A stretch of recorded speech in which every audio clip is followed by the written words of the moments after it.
जब लग गुरु मिले न साचा, तब लग गुरु करो 10 पांचा। क्या गुरु बदल सकते हैं? क्या गुरु बदलने से पाप लगता है? आध्यात्म के इस मैदान में आखिर सही गुरु कौन है? गीता जी में वर्णित तत्वदर्शी संत कौन है? इन सभी प्रश्नों के उत्तर जानने के लिए अवश्य सुनिए जगत गुरु तत्वदर्शी संत रामपाल जी महाराज के मंगल प्रवचन। तो परमात्मा ने उसको सारी कथा सुनाई बालक की तरह कि इस काल का दाव लग जाएगा। और ये यदि मैं गुरु नहीं बनाऊंगा, मुझे कोई आवश्यकता नहीं गुरु बनाने की, मैं तेरे घुमा लाया दिखा दिया आप जी को, लेकिन गुरु बनाना आवश्यक होगा, नहीं तो इस काल का सबसे बड़ा दाव लगेगा कि कबीर जी ने कौन सा गुरु बना रखा था।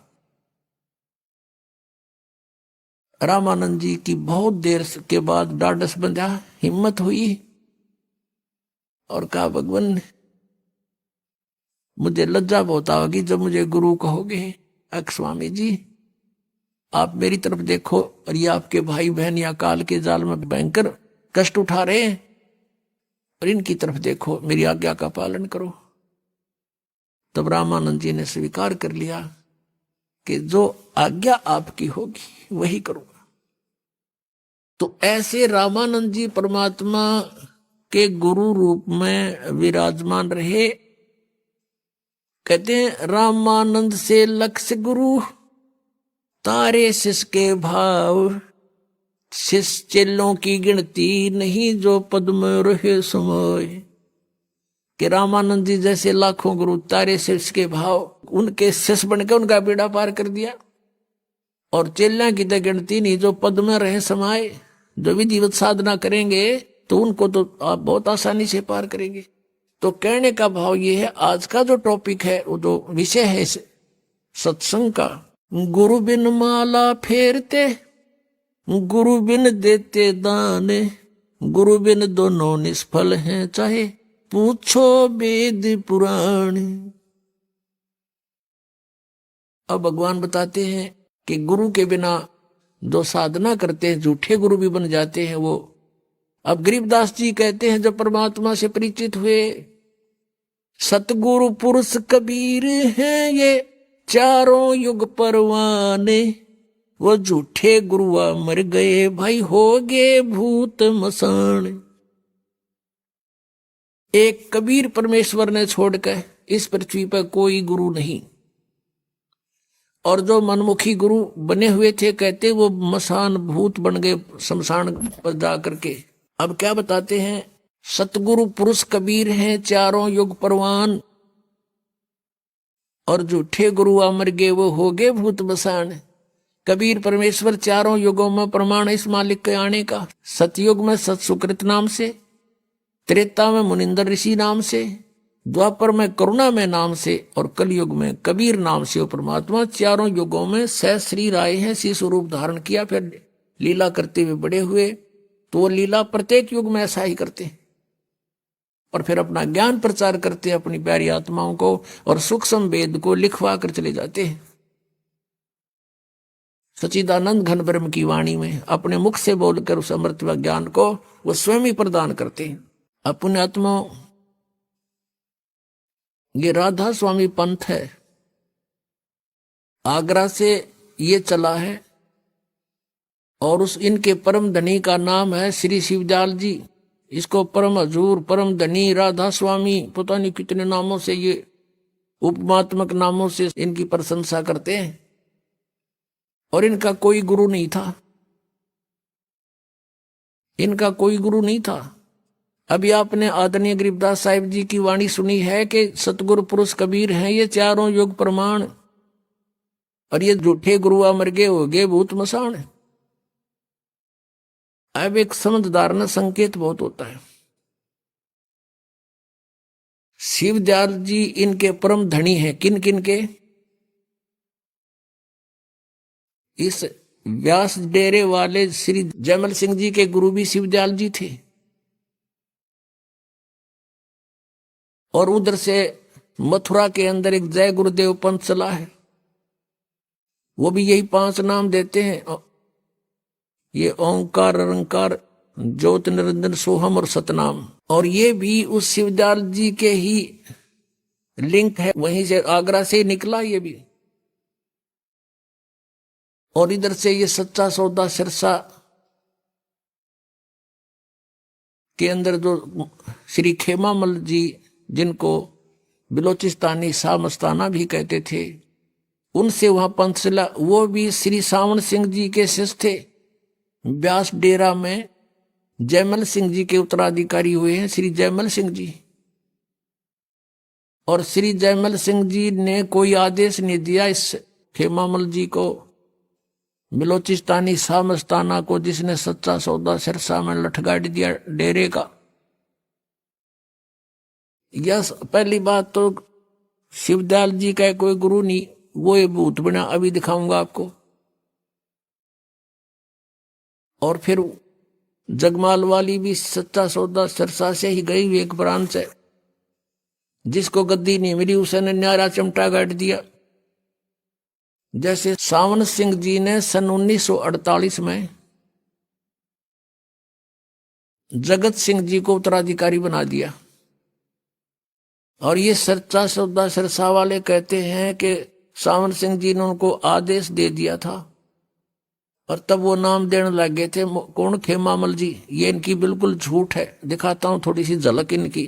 सारवचन राधा स्वामी वार्तिक, प्रकाशक हैं जगदीश चंद्र सेठी, सेक्रेटरी राधा स्वामी सत्संग व्यास, डेरा बाबा जयमल सिंह, मुद्रक हैं लक्ष्मी ऑफसेट प्रिंटर दिल्ली। इतने से इसकी भूमिका में लेखक ने यहां लिखा 7 पृष्ठ पे। यहां क्या लिखा है कि 20 मार्च 1948 में एक रजिस्टर्ड वसीयत के तहत द्वारा सरदार बहादुर जगत सिंह जी को अपना जानसीन यानी उत्तराधिकारी नियुक्त किया। और 2 अप्रैल 1948 को निज धाम चले गए। कौन?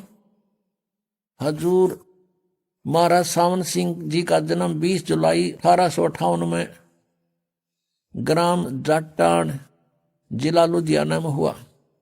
और ये यहां देखो फिर 20 मार्च 1948 को इसने जगत सिंह को गद्दी नशीन बना दिया, और 2 अप्रैल 1948 को निज धाम चले गए। 2 अप्रैल 1948 को इनकी मृत्यु होगी। किसकी? सावन सिंह जी की। अब दिखाता हूं आपको। ये है पुस्तक सतगुरु के परमार्थी करिश्मों के वृंतांत, पहला भाग। और संग्रहकर्ता कौन है? वर्तमान गद्दी नशीन पूज्य हजूर महाराज श्री गुरमीत सिंह जी, डेरा सच्चा सौदा सिरसा हरियाणा। ये वर्तमान में सच्चा सौदा के डेरे पर विराजमान है। और ये कहां से छपा है ये दिखाते हैं आपको अभी। प्रकाशक है इंद्र सेन, प्रबंधक डेरा सच्चा सौदा सिरसा हरियाणा भारत। मुद्रक है इंद्र सेन, प्रबंधक परमार्थ उपदेश प्रिंटिंग प्रेस, डेरा सच्चा सौदा बेगू रोड सिरसा हरियाणा भारत। अब इसमें क्या लिख रहे हैं ये अपने कर कमलों से देखिएगा। पृष्ठ 33 पर डेरा सच्चा सौदा दरबार की नींव बेपरवाह मस्ताना जी ने 2 अप्रैल 1948 को अपने पवित्र कर कमलों द्वारा कच्ची ईंटों से रखी। और यहां देखो पृष्ठ 27 पर क्या कहते हैं? बेपरवाह मस्ताना जी ने संगत के बार बार विनती करने और बाबा सावन सिंह जी के हुक्म से अप्रैल 1949 में नामदान देना शुरू कर दिया था। अब देखो 2 अप्रैल 1948 में तो मृत्यु होली सावन सिंह की, और 1949 में उनको नाम देने का आदेश दिया। 1 साल भूत बन का आगे दिखे उड़े। फिर में बेपरवाह मस्ताना जी ने संगत के बार बार विनती करने से, या यूं इस संगत ने इनसे कहा आप नाम दो। जब लाग गया देने जो सावन सिंह जी का, तो नाम लिखना पड़ गया इन्हें। न संगत की कहने की क्या जरूरत थी, उन्होंने आदेश दे दिया, नाम देना शुरू कर देता। बेपरवाह मस्ताना जी ने संगत के बार बार विनती करने और बाबा सावन शाह जी के हुक्म से अप्रैल 1949 में नाम देना शुरू कर दिया। सार्वचन भारती का आपने देखा था, इसमें 2 अप्रैल 1948 में ते इनकी मृत्यु होगी और 20 मार्च 1948 में इन्होंने अब जगत सिंह को वहां उत्तराधिकारी बना दिया था। पुण्यात्माओं, दास के इस परोपकार के प्रयत्न को आलोचना ना समझना कि मैं संतों की आलोचना कर रहा हूं, एक महापरोपकार कर रहा हूं। ऐसे कर रहा हूं कि जैसे एक बार किसी ने नकली नोट छाप लिए थे 500 के, सरकार को पता चला तो उसको मीडिया के माध्यम से, समाचार पत्रों के माध्यम से, टेलीविजनों के माध्यम से दोनों नकली और असली को साथ साथ दिखाया था और ये बताया था कि ऐसे लक्षण वाला नकली है, ऐसे लक्षण वाला ओरिजिनल है। तो वो जनता का हित कर रही थी सरकार। और कोई ये कहे कि ये आलोचना करते हैं, दूसरों के नोटों को नकली बता रही है सरकार, तो क्या सरकार आलोचना कर रही थी? महापरोपकार किया। ना जाने कितने लोग ठगे जाते, बर्बाद हो जाते। तो इस दास का यही प्रयत्न है। जिन महापुरुषों ने परमात्मा पाया और जो परमात्मा ने स्वयं आकर ज्ञान बताया, उनका एक मिलता है, एक जैसा मंत्र है, एक जैसी साधना है उनकी। और जो ये नकली संत हैं, इनकी साधना गलत। 17 वर्ष तक हठ योग किया इस शिवदयाल जी ने, है किसी संत के प्रमाण में? गरीबदास जी बाल बच्चेदार थे, हल बाते थे, खेती करते थे, भगवान का सेवन करते थे। गीसा संत जी भी बाल बच्चेदार थे, किसान का काम करते थे और भक्ति की परमात्मा पाया। नानक साहब जी भी पहले नौकरी करते थे, फिर परमात्मा से परिचित होने के बाद नौकरी त्याग दी, 10-12 वर्ष प्रचार किया, फिर परमात्मा ने आदेश दिया, कबीर जी ने, पूर्ण परमात्मा ने, सतपुरुष ने, कि आप अपनी भक्ति करो, इनको बाद में देखेंगे, अभी तेरा विरोध शुरू हो जाएगा। और नानक जी का इतना विरोध हो गया था, उनके पिताजी भी विरोधी बन गए थे उन नकली गुरुओं के कारण, कि ये क्या पैदा हो गया हमारे घर में, हमारे देवताओं को कहता है ये तो नासवान है, ब्रह्मा विष्णु महेश को। तो नानक साहब जी खेती भी करते थे, बाल बच्चेदार थे। और दादू साहब जी तेली का काम करते थे, तेली बैल चलाते थे, कोल्लू रखते थे। ऐसे मुल्कदास जी किसान थे और बाल बच्चेदार थे। कहने का भाव ये है कि इस तरह का हठ योग किसी ने नहीं किया जैसा शिवदयाल जी ने किया। और उसको परिणाम क्या मिला? ये 5 नामों का जाप करने वाला भूत बना वो, और उसी का अनुयायी सावन सिंह जी यानी जयमल सिंह जी का पुत्र शिष्य। और सावन सिंह जी के अनुयायी कौन? बलोचिस्तानी शाह मस्ताना खेमामल जी, डेरा सच्चा सौदा सिरसा का जो है ना मुखिया माना जाता है।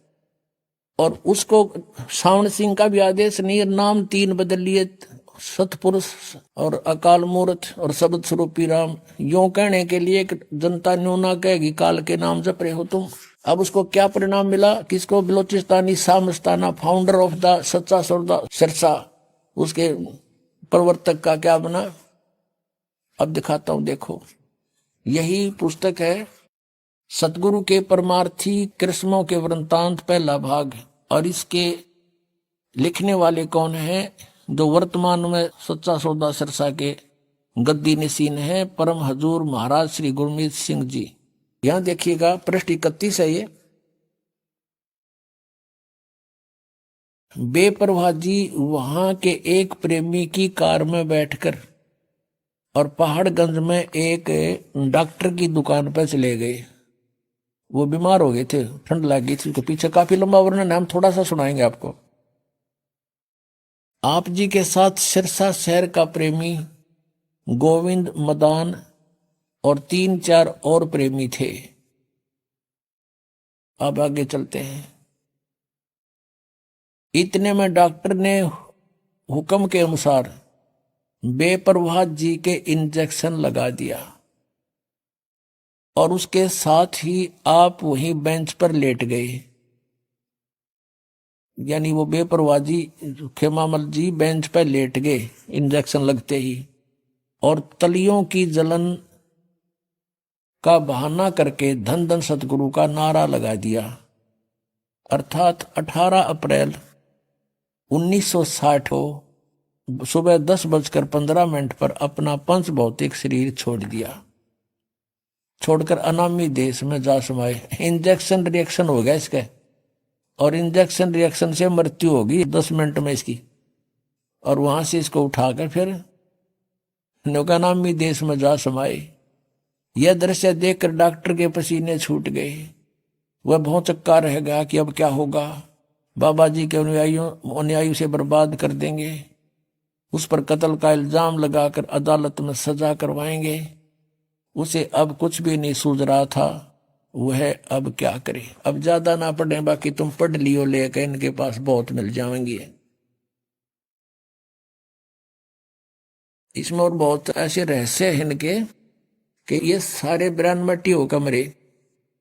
बाद में सतनाम सिंह जी की हिस्ट्री दिखा दो इनकी। लास्ट में इनके ऑपरेशन हुआ तो पता नहीं वहां बम्बई में ले गए, टांग में दर्द हो गया, उसके को 20 डॉक्टरों को दिखाया, फिर हार्ट में डिफेक्ट हो गया, वाल में डिफेक्ट हो गया, जयपुर ले गए, फिर बम्बई ले गए, फिर वापस लाए, और फिर काफी दिनों तक ये ऐसे ही अपना दुखी होकर शरीर छोड़कर गए। अब आपको दिखाते हैं इनके परम धनी की दुर्गति। किसकी? शिवदयाल जी की।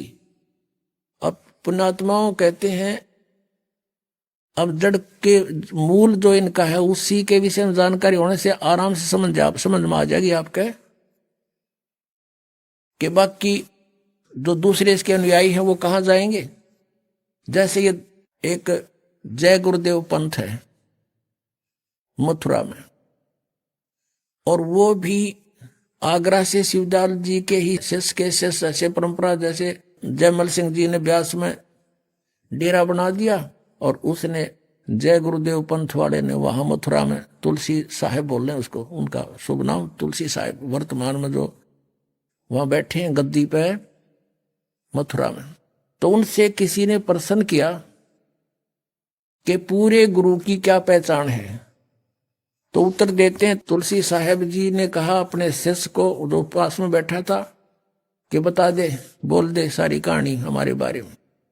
तो उसने क्या उत्तर दिया कि जो परमात्मा के दरबार में आते जाते हैं वे पूर्ण संत हैं, और चाहने वालों को जो आज्ञा का पालन करते हैं उनको भी पहुंचा देते हैं परमात्मा के दरबार में। और सतपुरुष जिन जानिया, और सतगुरु जिसका नाम, तिनके संग शिष्य उभरे नानक हर गुण गाओ। नानक साहब की वाणी बोली उस चेले ने उसके गुरु जी के आदेश से। वो क्या कह रहा है कि जिसने सतपुरुष को जान लिया और वो उसका सतगुरु नाम है, और उनके नाम लेते उनकी शरण में जाने से शिष्यों का उद्धार हो जाता है। अब देखो इनकी अकल, इन सतनाम का तो बेरा भी को नहीं। बात करें सतपुरुष की, अब थोड़ी सी झलक और दिखानी पड़ेगी इनकी इस अज्ञान को हटाने के लिए। सार बचन राधा स्वामी वार्तिक, राधा स्वामी सत्संग व्यास,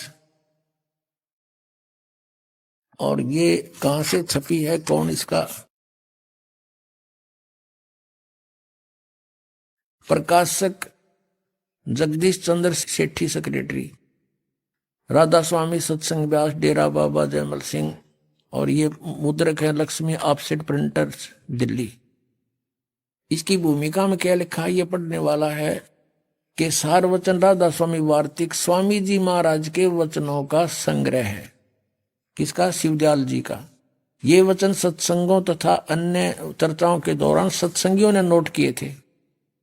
स्वामी जी महाराज के परम धाम सिधारने के कुछ वर्ष बाद इनका संग्रह करके पुस्तक रूप में छपवाया गया। ये तो पहले हमने बता दी। यहां देखो, स्वामी जी का महाराज का शुभ नाम सेठ शिवदयाल सिंह जी था। आपने 25 अगस्त 1818 में आगरा शहर में जन्म लिया। अब हम आगे आते हैं। ये सत्संग है जो हम आपको पढ़ाने जा रहे हैं।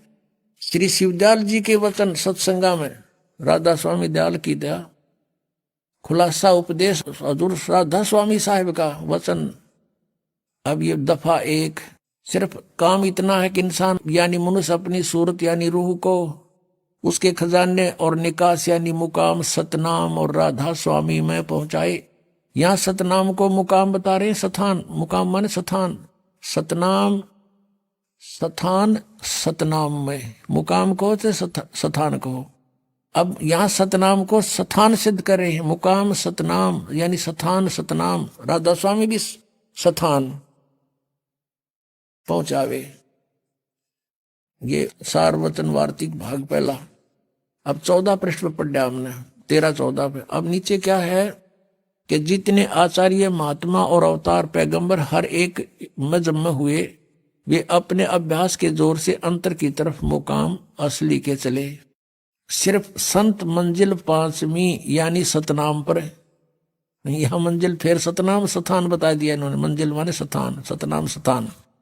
और बिरले संत मंजिल 8वीं यानी राधा स्वामी पद तक पहुंचे। यो राधा स्वामी दोबारा फिर इन्होंने मंजिल यानी स्थान बता दिया। ये मंजिल माने स्थान अपने आप अर्थ बता रहे हैं। अब यहां देखो 15 पृष्ठ पर 4 नंबर वचन में, अब समझना चाहिए कि राधा स्वामी पद सबसे ऊंचा मुकाम है, स्थान है, और यानी यही नाम कुल मालिक और सच्चे साहिब और सच्चे खुदा का है। और इस मुकाम से 2 स्थान नीचे सतनाम का मुकाम है। वहां सतनाम को स्थान बताओ थे ये।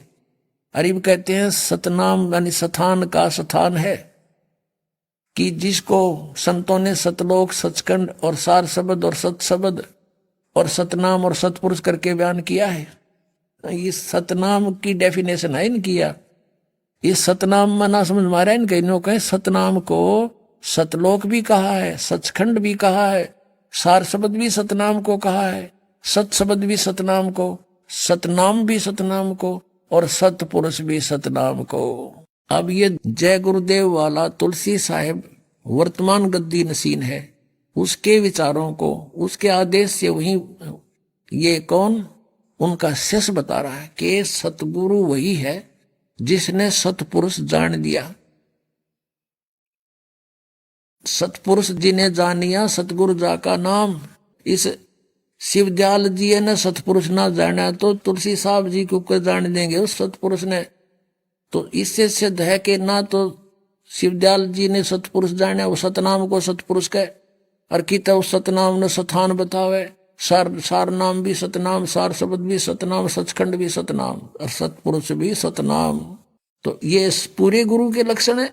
आदरणीय गरीबदास साहिब जी ने कहा कि सतगुरु पुरुष कबीर हैं ये चारों युग परवाने, झूठे गुरुआ मर गए ये हो गए भूत मसान। एक भक्त ने कहा राधा स्वामी वालों से कोई डिस्कस हो रही थी, उन्होंने कहा भी तुम्हारा दोस्त जिसको तुम परम धनी बताते हो श्री शिवदयाल जी को, यह आपका परम धनी पहले किसी युग में आया है? अक नहीं, पहले तो नहीं आया। फिर उन 3 युगों में किसने संभाला? क्या बात तो भाई ठीक है, तो परम धनी की तो आयु, परम धनी तो ये हुए सतगुरु पुरुष कबीर हैं ये चारों युग परवान, झूठे गुरुआ मर गए ये हो गए भूत मसान। इंजेक्शन रिएक्शन से संत मरे, धक्कार उसकी फिर भक्ति ने क्या उसके पास, वो तो आम जीव बराग्रही होते। अब दिखाता हूं शिवदयाल जी भूत बने। फिर श्री शिवदयाल जी फाउंडर ऑफ द राधा स्वामी पंथ, ये भूत बने अपनी शिष्याबुक्की में बोलने लगे। समझदार को संकेत बतेरा भाई भगवान को पहचानने में और असली और नकली की पहचान करने में। दास ने आपके समक्ष ओरिजिनल और डुप्लीकेट दोनों नोट दे दिए, अब आपकी मर्जी जो ठीक लगा सिलेक्ट कर लियो। ये देखिएगा जीवन चरित्र राधा स्वामी दयाल की दया, राधा स्वामी साहेब जीवन चरित्र। स्वामी जी महाराज लेखक हैं लाला प्रताप सिंह सेठ उर्फ चाचा जी साहेब, ये शिवदयाल जी के छोटे भाई थे। प्रकाशक हैं राधा स्वामी ट्रस्ट, स्वामी बाग आगरा, सर्वाधिकार प्रकाशक द्वारा सुरक्षित है। और ये है राधा स्वामी ट्रस्ट, स्वामी बाग आगरा। मुद्रक हैं अर्पण प्रिंटरी, राधा स्वामी चैम्बर, भालेज रोड, आनंद। और ये है वो परम धनी, ध्यान से देख लो, कर लो महापुरुष के दर्शन।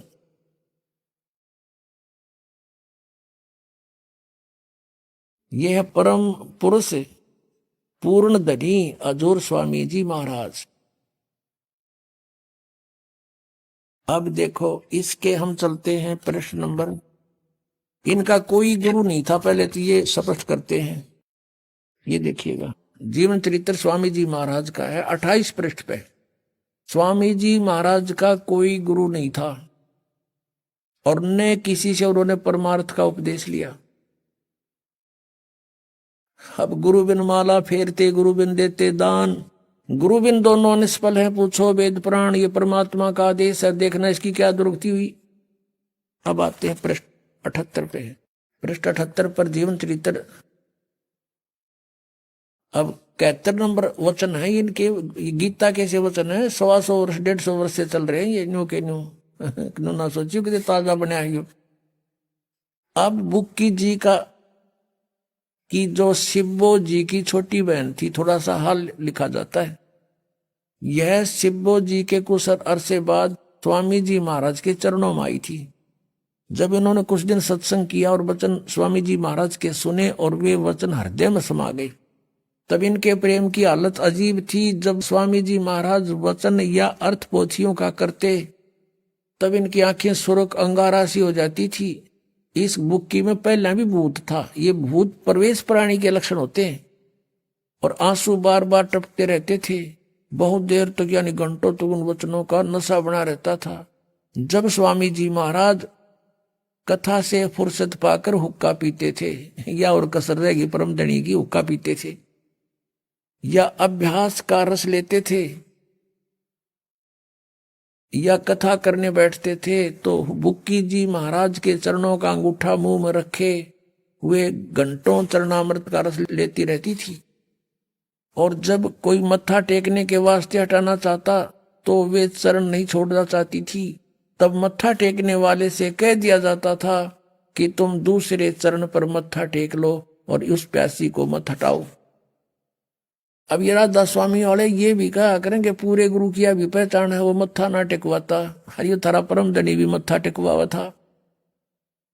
और वह बयान किया करती थी, मुझे इसमें ऐसा रस आता है जैसे कोई दूध पीता है। इनके भजन का ये हाल था कि 8 घंटे 9 घंटे रोज भजन किया करती थी। बेहोश होकर पड़ जाती, भूत था उसमें पहले भी।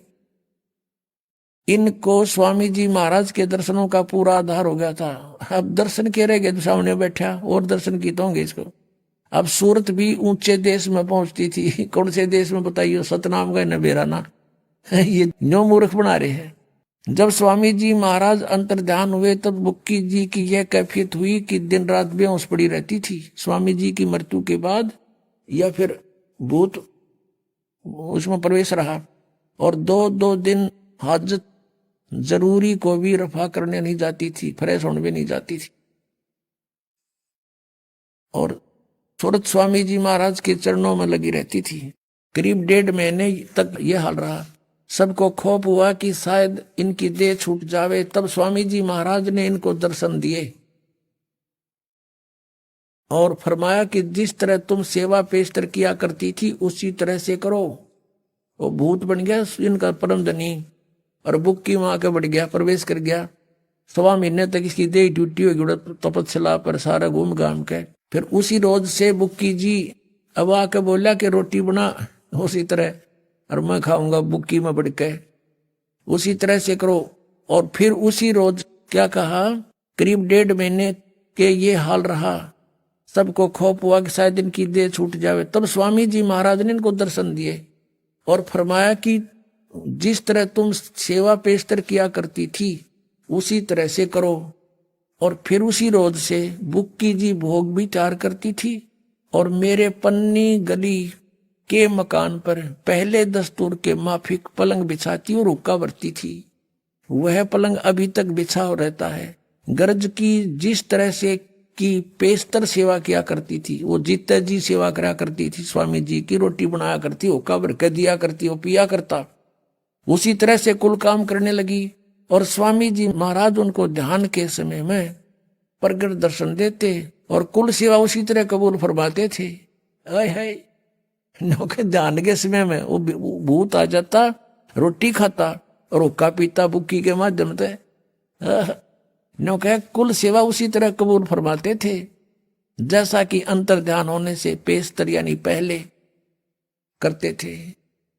बुक्की जी को महाराज उनके आखिरी दम तक प्रगट रहे, उसका माया प्रवेश रहे, वो आखिरी दम तक प्रगट रहे उसमें। यहां तक कि जिस किसी को जब कोई बात स्वामी जी महाराज से अर्ज करनी होती थी तो वे बुक्की जी के जरिए से दरफ्यात कर दिया करते थे। बुक्की जी में इंटरनेट लग गया, हाँ, उसमें बोला करता भूत। यानी बुक्की जी अभ्यास के समय स्वामी जी महाराज को प्रकट करके हम कलाम हुआ करती थी। अब यह इनकी चतुरता है थोड़ी उलझाने के लिए।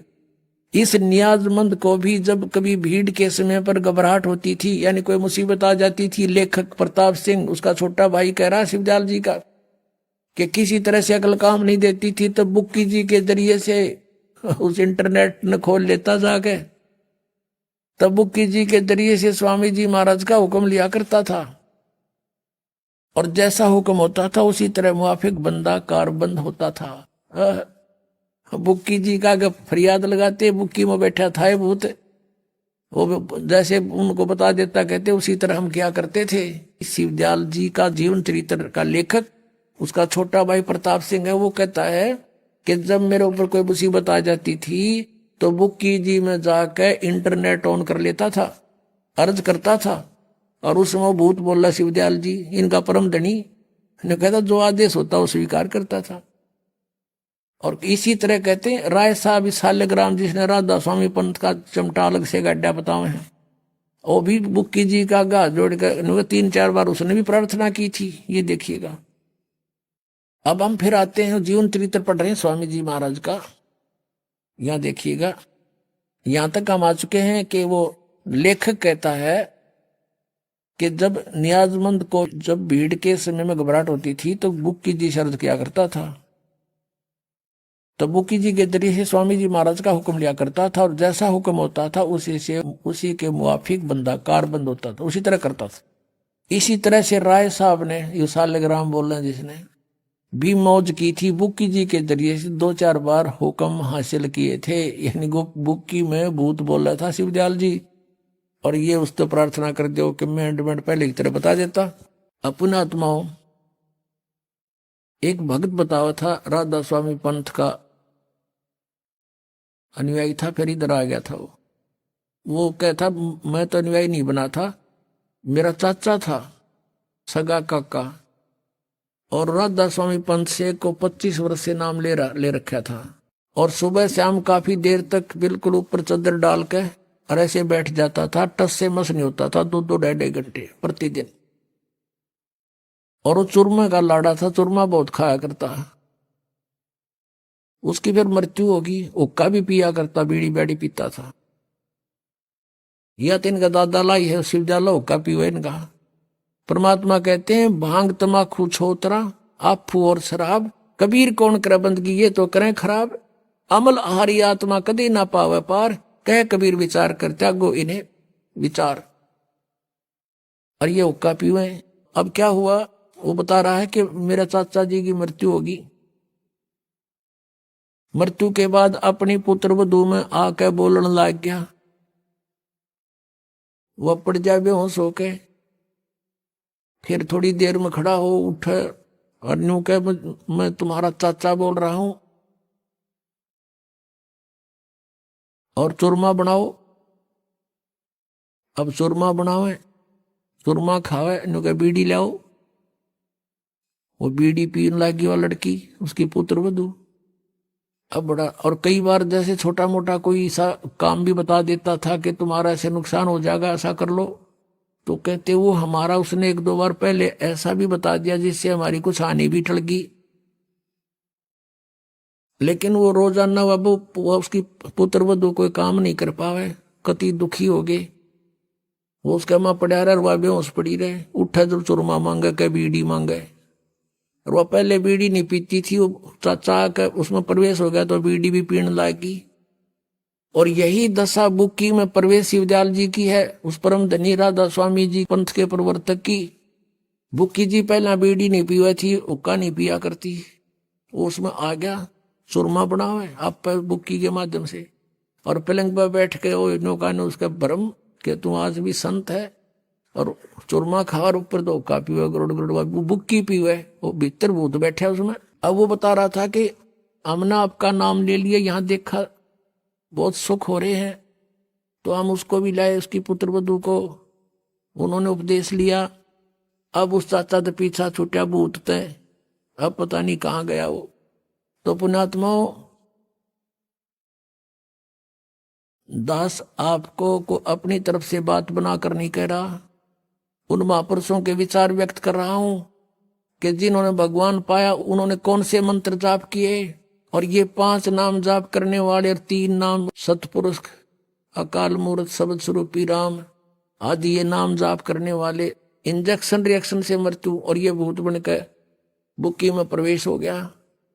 समझदार को संकेत बहुत है पुण्यात्मा। दास का उद्देश्य ये नहीं है कि मैं कोई किसी लालच में आपको ये उनसे अलग करना चाहता हूं, लेकिन मेरी ड्यूटी लादी परमात्मा ने साची कहने की। और इसमें जरा भी झूठ हो तो आओ सामने, कोई बताओ मुझे कि दास ने एक शब्द भी आपके ही इतिहास से बाहर कुछ बोला हो तो। और फिर भी कोई नहीं मानता है तो उसका दुर्भाग्य ही होगा। अब क्या बताते हैं, चातुर प्राणी चोर हैं, मूड मुग्ध हैं ठोठे, संतों के नहीं काम के, इनको दो गलजोट। इतने प्रमाण देखकर भी जो उनसे दूर नहीं होता, कहते हैं वो तो चातुर प्राणी है जो अपने आप को परम धनी सिद्ध करके और हजूर साहब सिद्ध कर रहे। इतना प्रमाण देखकर भी जो नहीं उनको त्यागता है तो मूड मुग्ध है ठोठ, वो हमारे काम के नहीं, वो उनको दो गलजोट, वो वहीं रहे। वो तो भूत बनने ही आखिर में तन उन ब्रान माटी होनी उनकी। फिर क्या बताते हैं कि कबीर साहब की वाणी लेकर के ये अपने पंथ चलाते हैं। राधा स्वामी पंथ टोटली कबीर साहब की वाणी पर आधारित है। उनको एक शब्द मिल गया, करने नो दीदार महल में प्यारा है, वो 32-33 कली का वो है शब्द। और ये कहते हैं निराकार है परमात्मा। और उस शब्द में लास्ट में परमात्मा ने खुद अपनी वाणी आप बोली है कि आज माया की नीच चतुराई, झूठी बाजी पिंड दिखाई, और अवगत रचना रची पिंड माही, ये माया जाल पसारा है। अब आप जी को थोड़ा सा हिंट देते हैं कि राधा स्वामी वालों की पुस्तक में शब्द लिखा है करने नो दीदार महल में प्यारा है, और उसका उन्होंने उसका अनुवाद भी किया हुआ है श्री सामन सिंह जी ने। और फिर भी ये कहते हैं सतलोक सचखंड के अंदर परमात्मा है नहीं, निराकार प्रकाश ही प्रकाश है। आत्मा वहां ऐसे मिल जाती है जैसे बूंद समंदर में।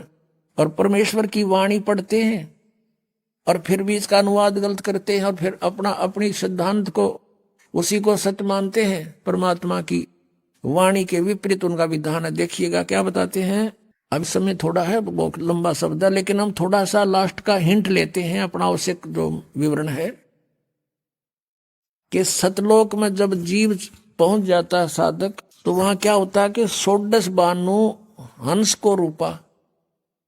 कबीर साहब तो बता रहे हैं कि जो सतलोक में 3 मंत्र का जाप करके 2 अक्षर का वो सतनाम और 1 अक्षर का आदि नाम, इस नाम का जाप करके जब साधक इस कमाई से वहां पहुंच जाता सचखंड में, वहां इस जीव का 16 सूर्यों जितना प्रकाश हो जाता इसके अपने शरीर का।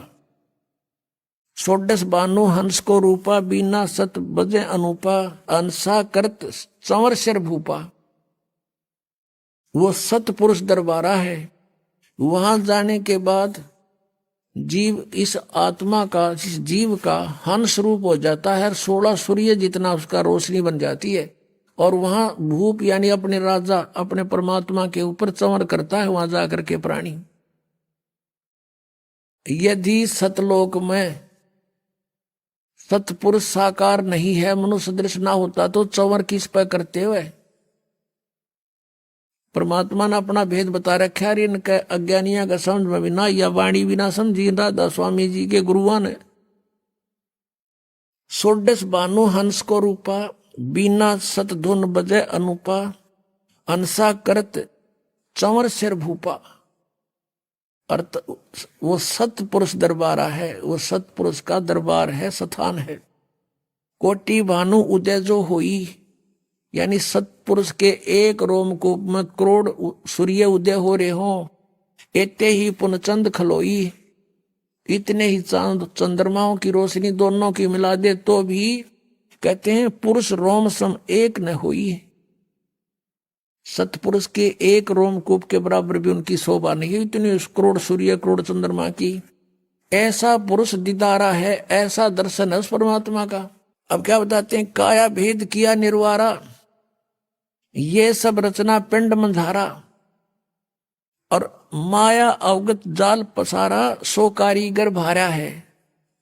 इस काल ने अपनी माया इस दुर्गा के द्वारा, अपनी पत्नी दुर्गा के माध्यम से सचखंड सतलोक की एक डुप्लीकेट प्रतिबिंब नकल यहां इसने ब्रह्मलोक में बनवा रखी है। वहां नकली सतलोक, नकली अलखलोक, नकली अगमलोक और नकली अनामी अकय लोक बनवा रखा है इसने। तो यहां प्रमाण देते हैं कि आद माया की नी चतुराई और झूठी बाजी पिंड दिखाई। ये पिंड कहो, अंड कहो, अंड कहो, इसको किसी एक ब्रह्मांड का अंड आकार है, अंडे जैसा।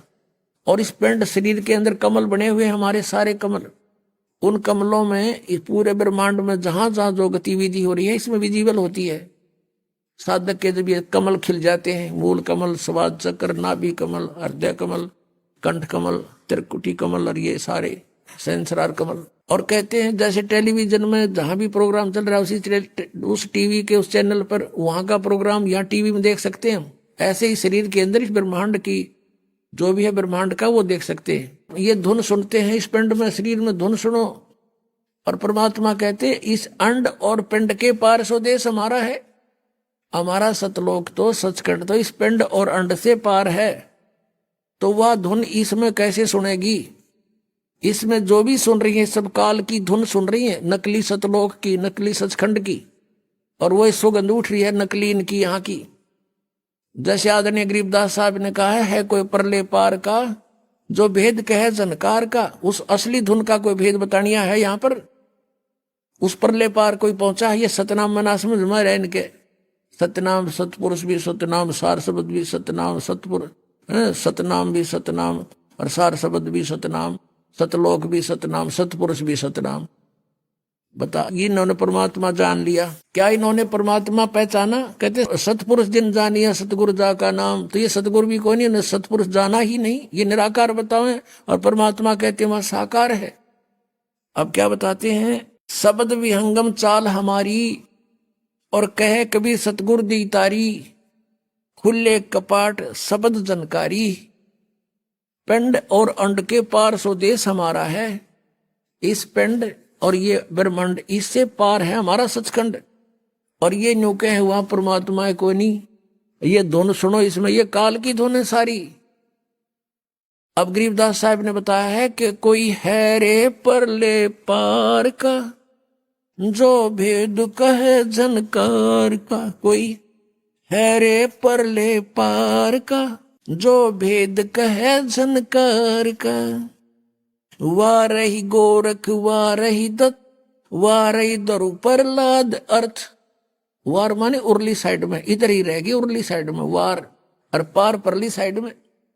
वाह रही गोरख, वाह रही दत्त। गोरख तो आप जानते हैं दत्त, दत्तात्रेय। और ध्रुव और प्रहलाद कहते हैं ये इधर ही है इस काल के जाल में। वाह रही गोरख, वाह रही दत्त, वाह रही ध्रुव प्रहलाद। अर्थ वाह रही सुखदेव, वाह रही व्यास, वाह रही पाराशर प्रकाश, वाह रही दुर्वा सादर वेश, वाह रही नारद सारद शेष, वाह रही भरतरी गोपी चंद, वाह रही सनक सनंदन बंद। वार माने उरले ही साइड में, वार ही इधर ही। वाह रही ब्रह्मा, वाह रही इंद्र, वारही सेंस कला गोविंद, 1000 कला का भगवान यो काल भी इधर ही है। वारही शिव शंकर जो संभ, वारही धर्म राय आरंभ। ये तुम्हारा शिव शंकर भी वार ही है, तुम्हारा शंभु, और धर्मराय भी वार ही है। वार ही धर्मराय धर धीर, परम धाम पहुंचे कबीर। रग यजुसाम अथर्ववेद, परम धाम नहीं लहा वेद। अब चारों वेदों में परम धाम, सतधाम, सतलोक, धूलोक, इन सब का वर्णन है, लेकिन इसके आधार से उस परमात्मा को किसी ने पाया नहीं। ये वेद भी परमात्मा ने ही वेदों में दे रखा है। अलल पंख अगाध भेव, जैसे कुंज सुरती सेव। वार पार थे हाने था, गरीबदास निर्गुण निगाह। अब गरीबदास जी कहते हैं, गरीबदास साहब जी को परमात्मा मिले जैसा आपको बताया, सचखंड में लेकर गए, फिर वापस छोड़ा, आंखों देखा हाल लिखा भगवान का, और परमेश्वर ने स्वयं बताया है, अवधू अवगत से चल आया, कोई मेरा भेद मरहम ना पाया। ना मेरा जन्म ना गर्भ बसेरा, बालक हो दिखलाया। काशी नगर जल कमल पडेरा, ता जुलाए न पाया। मात पिता मेरे कुछ नाही, ना मेरे घर दासी। जुल्हे का सुत आन कहाया, जगत करे मेरी आसी। 5 तत्व का धड़ नहीं मेरे, मैं जानू ज्ञान अपारा। सतस्वरूपी नाम साहिब का, ओहे नाम हमारा। अदर दीप गगन गुफा में, ता निज वस्तु सारा। तेरा ज्योत स्वरूपी अलख निरंजन, धरता ध्यान हमारा। हाड चाम लहू ना मेरे, कोई जाने सतनाम उपासी। तारण तरण अभय पद दाता, मैं हूं कबीर अविनाशी। अब के बताया भगवान ने स्वयं आकर कहा कि अब धू गोरखनाथ से बात हुई थी परमात्मा की, और उसको सिद्धि में भी फेल कर दिया था, उसकी सिद्धि निष्क्रिय कर दी थी। ज्ञान से परिचित कराया तब समझ गए वो। तब उन्होंने पूछा, आप कौन हो, कहां से आए हो? तो स्वयं बताया कि अवधू अब अवगत से चल आए। अविगत जिस स्थान को कोई नहीं जानता परमात्मा कबीर जी के अतिरिक्त, उस सचखंड सतलोक से। और मेरा भेद मर्म नहीं पाया, ना मेरा जन्म ना गर्भ बसेरा। मैं बालक बने दिखलाया, बालक बनकर प्रकट हो गया। और काशी नगर जल कमल पर डेरा, तहां जुलाहे न पाया। मात पिता मेरे कुछ नहीं, मेरे माँ बाप नहीं है, मेरा जन्म नहीं हुआ, और ना मैंने कोई स्त्री ग्रहण करी, मेरे घर दासी यानी पत्नी नहीं है। जुल्हे का सुत आने कहाया, जगत करे मेरी हंसी। मजाक बना रहे मेरा दानक दानक कह के। कहते थी कोई पिछली इस पुण्यात्माओं के साथ मेरे कोई वचन हुए थे, जिस कारण से मैं इनके घर बालक रूप में आया हूं। 5 तत्व का धड़ नहीं मेरा। यजुर्वेद अध्याय नंबर 40 के मंत्र नंबर 8 में कहा है कि शुक्रम अकायम सप्रियागात, यानी समर्थ सशरीर परमात्मा है सबसे पहले। और शुक्रम अकायम अवर्णम असनाविरम अपाप विद्दम कबीर मनीषी स्वयंभू परिभू। ओए होए, अब यहाँ ये अज्ञानियों ने एक अकायम शब्द से परमात्मा को निराकार सिद्ध करने की चेष्टा की, लेकिन ये शुक्रम अकायम असनाविरम क्यों लिखे? और फिर स्वयंभू कहा, निराकार है तो स्वयंभू की आवश्यकता थी लिखने की। और अकायम था, अकायम शब्द लिख देते, शुक्रम अकायम असनाविरम अवर्णम। उस परमात्मा का शरीर हमारे जैसे नाड़ी आदि जोड़ जुगाड़ से नहीं बना, और पिता के संयोग से शुक्र से नहीं बनाइए। शुक्रम अकायम है, शुक्र से बना हुआ वाली काया नहीं है, नाड़ी भी नहीं उस परमात्मा के शरीर में। शरीर हमारे जैसा एक तत्व से बना, नूर से। और वो क्या है? वो कबीर मनीषी, वो कबीर परमात्मा है। मनीषी माने महाविद्वान तत्वदर्शी संत, मनीषी तत्वदर्शी संत। वो कबीर जी स्वयंभू स्वयं प्रकट होते हैं। स्वयं प्रकट होना बताते हैं, दोजिक भिस्त सभी ते देखे राजपाट के रसिया। और 3 लोग से तरपत नाही यो मन भोगी खसिया। कोई सरपंच बन जाता है, नो नीत रहे चेयरमैन बनूं, चेयरमैन बन जाए नो सोचा मैं एमएलए बनूं, एमएलए बन जाए नो सोचा मंत्री का दाव लगे, मंत्री बनते नो सोचा मुख्यमंत्री बनूं जो पेटा भरे। इतने मृत्यु हो जा भाई, दर दर फिरे। अब जैसे अरुणाचल का एक मुख्यमंत्री, आंध्र प्रदेश का मुख्यमंत्री और पोलैंड देश का पूरा कैबिनेट, पूरा मंत्रिमंडल इंक्लूडिंग प्राइम मिनिस्टर एक जहाज में क्रैश होकर मर गए। ये हेलीकॉप्टर में जा रहे थे जल्दी के मारे, ये दोनों मुख्यमंत्री जी ये यहाँ मर गए। अब इनको कितना कंपलसरी, कितना जरूरी काम होगा, जो हेलीकॉप्टरों से यात्रा कर रहे थे, जाता हूँ मीटिंग करूंगा, फलाना करूंगा, फलानी फाइल साइन करूंगा। अब परमात्मा बताते हैं कि इन बातों ने याद करो तुम कि दोजिक भी सभी ते देखे राजपाट के रसिया और 3 लोग से तरपत नाई यो मन भोगी खसिया। इसने 3 लोग भी दे देना तो भी संतुष्टि नहीं इसकी, न सोचो और कितने पावत जब बात बढ़े। कहते सतगुरु मिले तो इच्छा मेटे पद मिल पदे समाना और चलन सा उस लोक पठाऊं जो आदि अमर अस्थाना। आदरणीय गरीबदास साहब जी कहते हैं कि सतगुरु मिले तो इच्छा मेटे। इस तत्व ज्ञान से आपके सभी इच्छाओं का नाश कर देगा। यहाँ की कोई भी वस्तु तुम्हें सुहावे नहींगी जो भक्ति बाधक हो। सतगुरु मिले तो इच्छा मेटे पद मिल पदे समाना। पद माने वे ऑफ वर्शिप, पद पद्धति, भगवान के पाने की विधि। और पद यानी सही शास्त्र अनुकूल सत साधना मिलने से पद पद्धति मिल गई। पद मिल पदे समाना। गीता जी अध्याय नंबर 15 के श्लोक नंबर 4 में कहा कि तत्वदर्शी संत की प्राप्ति के पश्चात परमेश्वर के उस परम पद की खोज करनी चाहिए जहां जाने के बाद साधक फिर लौटकर कभी वापस संसार में नहीं आता। यहाँ बता रहे हैं आदरणीय गरीबदास साहिब जी कि सतगुरु मिले तो इच्छा मिटे पद मिल पदे समाना। सही साधना के मिलने से वो पद मिलेगा, अमर पद, जहां जाने के बाद फिर लौट कर नहीं आते। और चल हंसा उस लोक पठाऊं जो आदि अमर अस्थाना। 18वें अध्याय के गीता जी के 62वें श्लोक में कहा, अर्जुन तू सर्वभाव से उस परमेश्वर की शरण में जा, उसकी कृपा से तू परम शांति को और सनातन परम धाम को प्राप्त होगा। आदि अमर, आदि माने शाश्वत, सनातन कदे का। चल हंसा उस लोक पठाऊं जो आदि अमर स्थाना। और वहां क्या सुख है? तुम यहाँ की जो सुख चौथी मुक्ति भी प्राप्त कर लेते हो, चारों मुक्ति भी प्राप्त कर ले हो, तो भी एक दिन समाप्त होंगी तुम्हारी। तुम उसको परमानेंटली नहीं रख सकते। और वहां पर कहते 4 मुक्ति जहां चंपी करती, ये सुख तुम्हारे चरणों में सदा पड़ा रहेगा। और माया हो रही दासी, दास गरीब अबे पद पर से वो मिले राम अविनाशी। ओए होए।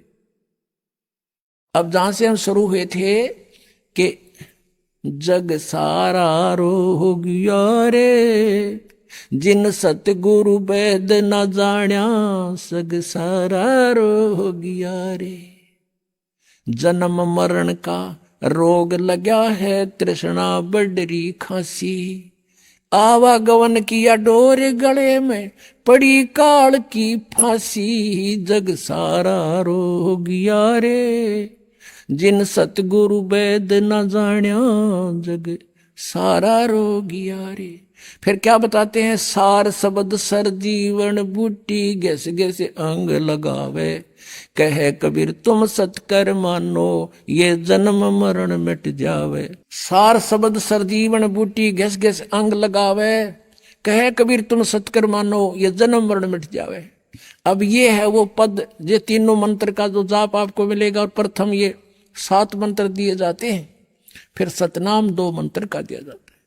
इससे क्या बताते हैं? 4 मुक्ति जहां चंपी करती, माया होरी दासी, दास गरीब अबह पद पर से वो मिले राम अविनाशी। वो परम अक्षर ब्रह्म। जैसे अक्षर पुरुष की आयु कितनी है? 70,000 बार त्रिलोकी शिव मर जाएंगे जब एक युग होगा परब्रह्म का, अक्षर पुरुष का। और फिर 1000 उसे बने हुए युग का दिन, इतनी ही रात्रि, 30 दिन रात का महीना और 12 महीने का 1 वर्ष, और 100 वर्ष की अक्सर पुरुष की आयु और फिर भी मृत्यु। एती उम्र बुलंद मरेगा अंतरे, क्योंकि सतगुरु लगे न कान न भेंटे वो संतरे। चौथे अध्याय के 34वें श्लोक में जिन तत्वदर्शी संतों के बारे में कहा है कि तुम इतनी लंबी उम्र पाकर भी अंत में मृत्यु को प्राप्त होते हो, उसका कारण क्या है? क्योंकि सतगुरु मिले नव भेंटे संतरे।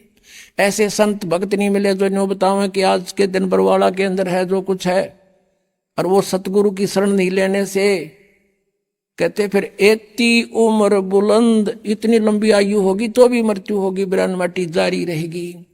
तो क्या बताते हैं? समझा है तो सिर दर पाओ और बौर नहीं रे ऐसा दाओ।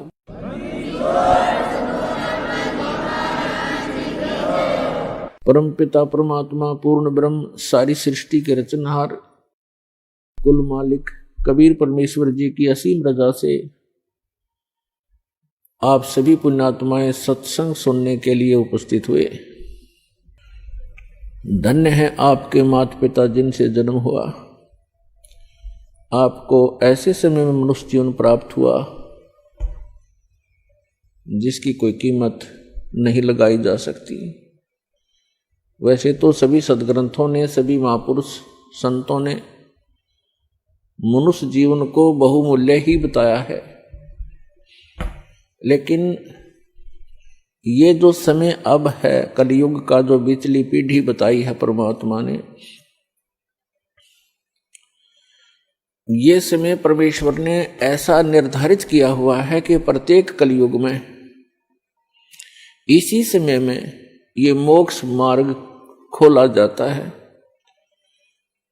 और इस समय में आपका जन्म अब पूरे विश्व के जितने भी प्राणी हैं जिनको मानव शरीर प्राप्त है, धन्य भाग हैं उनके कि उनको मानव शरीर प्राप्त है। दुर्भाग्य उन प्राणियों का जिनको ये सच्चा नाम, सच्ची भक्ति और सच्चा ज्ञान, तत्व ज्ञान प्राप्त नहीं है। उसके लिए परमात्मा ने अपने सभी बच्चों के लिए यह प्रयत्न इस दास से करवा रखा है। रजा उस परमेश्वर की ही है, क्योंकि जैसे माता पिता को अपने सभी बच्चे प्रिय होते हैं, ऐसे ही ये परमात्मा कबीर देव है जिसको अल्लाह अकबर कहते हैं, जिसको ग्रेट गॉड कहते हैं। ये हम सभी का पिता है और यही हमारी माता है, क्योंकि इसके वचन से हम सभी आत्माओं की उत्पत्ति हुई है। इस परमात्मा में वो गुण हैं, त्वमेव माता च पिता त्वमेव, त्वमेव बंधु च सखा त्वमेव, त्वमेव विद्या च द्रविणम त्वमेव, त्वमेव सर्व मम देव देव। सब देवों के देव, सब परमात्माओं के परमात्मा, सब प्रभुओं के प्रभु ये कबीर साहब हैं, ये परम अक्षर ब्रह्म हैं और हम सभी इसी के बच्चे हैं। चींटी से लेकर हाथी तक सभी प्राणियों में, और रंग से लेकर धनी तक, प्रजा से लेकर राजा तक उस एक परम पिता के सभी बच्चे हैं। तो उस परमात्मा ने, उस माता ने, उस पिता ने हम सभी बच्चे एक जैसे ही प्रिय हैं। अपने कर्मों के कारण हम भले ही कोई कुत्ता, कोई गधा, कोई सूअर बना है, उनका भी दुख उस परमात्मा को है, क्योंकि परमात्मा चाहते हैं कि प्रत्येक प्राणी इस ज्ञान को स्वीकार करे, परमात्मा के दिए हुए इस विधान को समझे और ये सभी यहां से निकल जाएं। ये पृथ्वी एक कैद है, 21 ब्रह्मांड है वैसे तो इस काल के, जिनको हम जन्नत कहते हैं, स्वर्ग कहते हैं, जिसको हम हेवन कहते हैं। इस काल के 21 ब्रह्मांड का जो हेवन है, जन्नत है, स्वर्ग है, ये भी एक जेल है।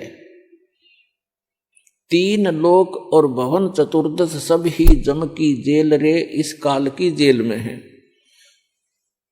तो इस जेल से निकलने का सुअवसर अब प्राप्त है।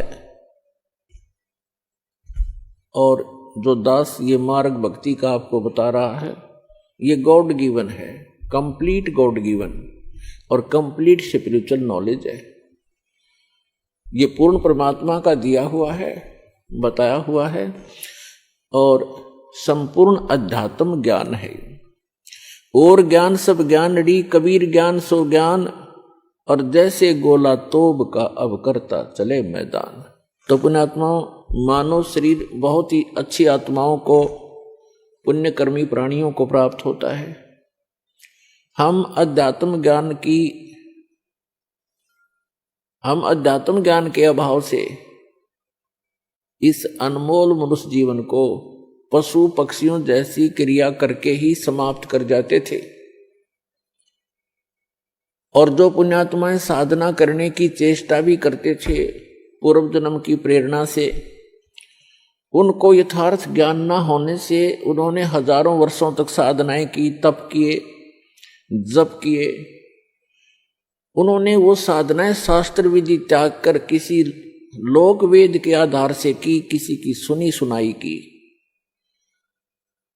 जो श्रीमद् भगवत गीता अध्याय नंबर 16 के श्लोक 23 और 24 के विपरीत हैं, जिसमें कहा है कि शास्त्र विधि को त्याग कर जो मनमाना आचरण करते हैं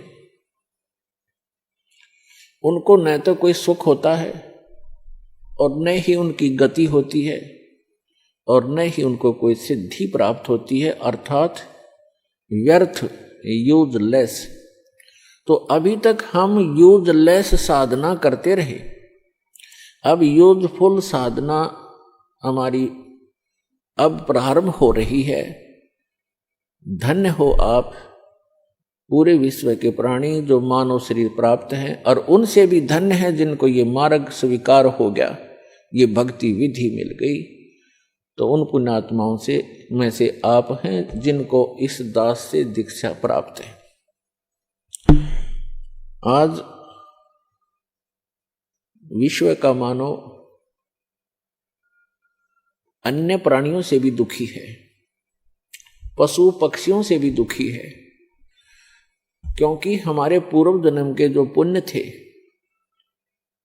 वो अक्षीण हो चुके हैं, क्योंकि हम चौथे युग में जन्मते जन्मते आ चुके हैं। अपने पुण्यों का अभाव कर लिया, अक्षीण कर लिया पुण्यों को, और हमारे पास अब केवल पाप शेष रह रहे हैं। जिस कारण से जैसे पाप और पुण्य ये दो पहलू हैं, पुण्य से सुख होता है, पाप से दुख होता है। हमने सुख की परिभाषा का पता नहीं, आपको हमको अभी तक पता नहीं था, तो हम इसको सुख मान रहे थे। जिसके पास एक बढ़िया कार हो, अच्छी कोठी हो, कोई फैक्ट्री हो, या कोई अच्छी पोस्ट प्राप्त हो, कोई पद बना हो उसका, डॉक्टर, इंजीनियर, आईएएस, आईपीएस या जज, या कोई मंत्री, मुख्यमंत्री, प्रधानमंत्री बनकर बड़ी बड़ी गाड़ियों में चलता हो, तो हमने इस सुख की परिभाषा बस इतना ही ज्ञान था। ये सुख नहीं है, ये तो बाह्य दिखावा है।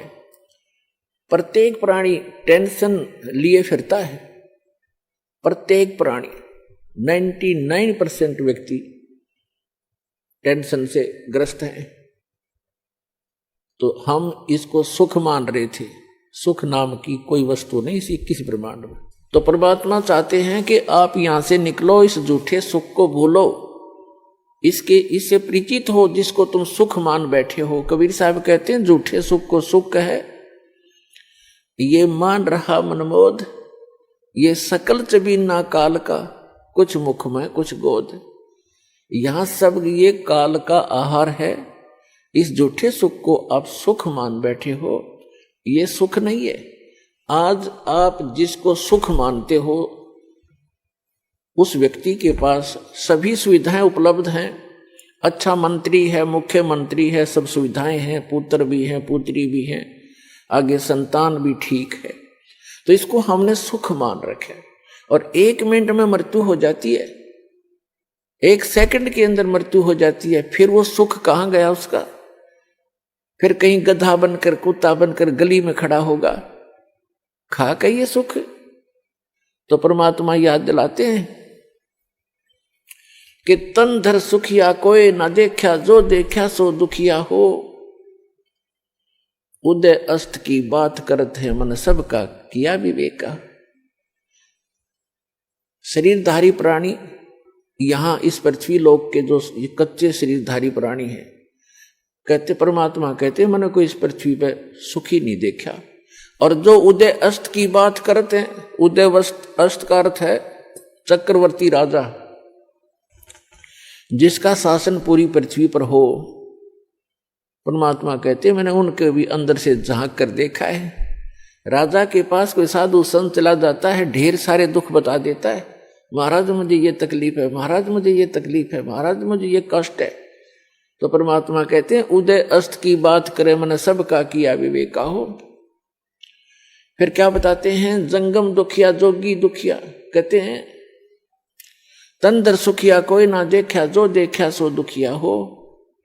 उदय अस्त की बात करत है मन सबका, किया विवेका हो। घाटे बाद सब जग दुखिया, क्या गरही बैरागी हो। और सुख देव ने दुख के डर से गर्भ में माया त्यागी हो। फिर कहते हैं जंगम दुखिया जोगी दुखिया, और तपस्वी को दुख दूना हो। और आशा तृष्णा सब में व्यापे, कोई महल ना सुना हो। फिर परमात्मा कहते हैं कि साच कहूं तो जग नहीं माने, पर झूठ कही ना जाई हो। और ये ब्रह्मा विष्णु महेश्वर दुखिया, जिनने ये राह चलाई हो। फिर परमात्मा अंत करते हैं इस कहानी का, कहते हैं सुरपति दुखिया। सुरपति इंद्र, स्वर्ग का राजा, देवताओं का स्वामी। सुरपति दुखिया, भूपति दुखिया, भूपति माने पूरी पृथ्वी का शासक राजा। सुरपति दुखिया, भूपति दुखिया, और रंक दुखी बपरीती हो। कहे कबीर और सब दुखिया, एक संत सुखी मन जीती हो। अब निष्कर्ष कर दिया दाता ने कि आप जी ब्रह्मा श्री विष्णु श्री शिव जी को एक सुप्रीम पावर मानकर इनकी आराधना कर रहे हो, और इनसे हटकर कोई कहना सुनाना चाहता है तो आप जी बिल्कुल सुनना नहीं चाहते। तो परमात्मा कहते हैं कि साच कहूं तो जग के जचे नहीं, ये संसार मानना नहीं कि ब्रह्मा विष्णु महेश भी दुखिया, पर झूठ कही ना जाई हो। और ये ब्रह्मा विष्णु तुम्हारे शिव जी दुखिया, जिन ये राह चलाई हो। अब विचार करके देखो,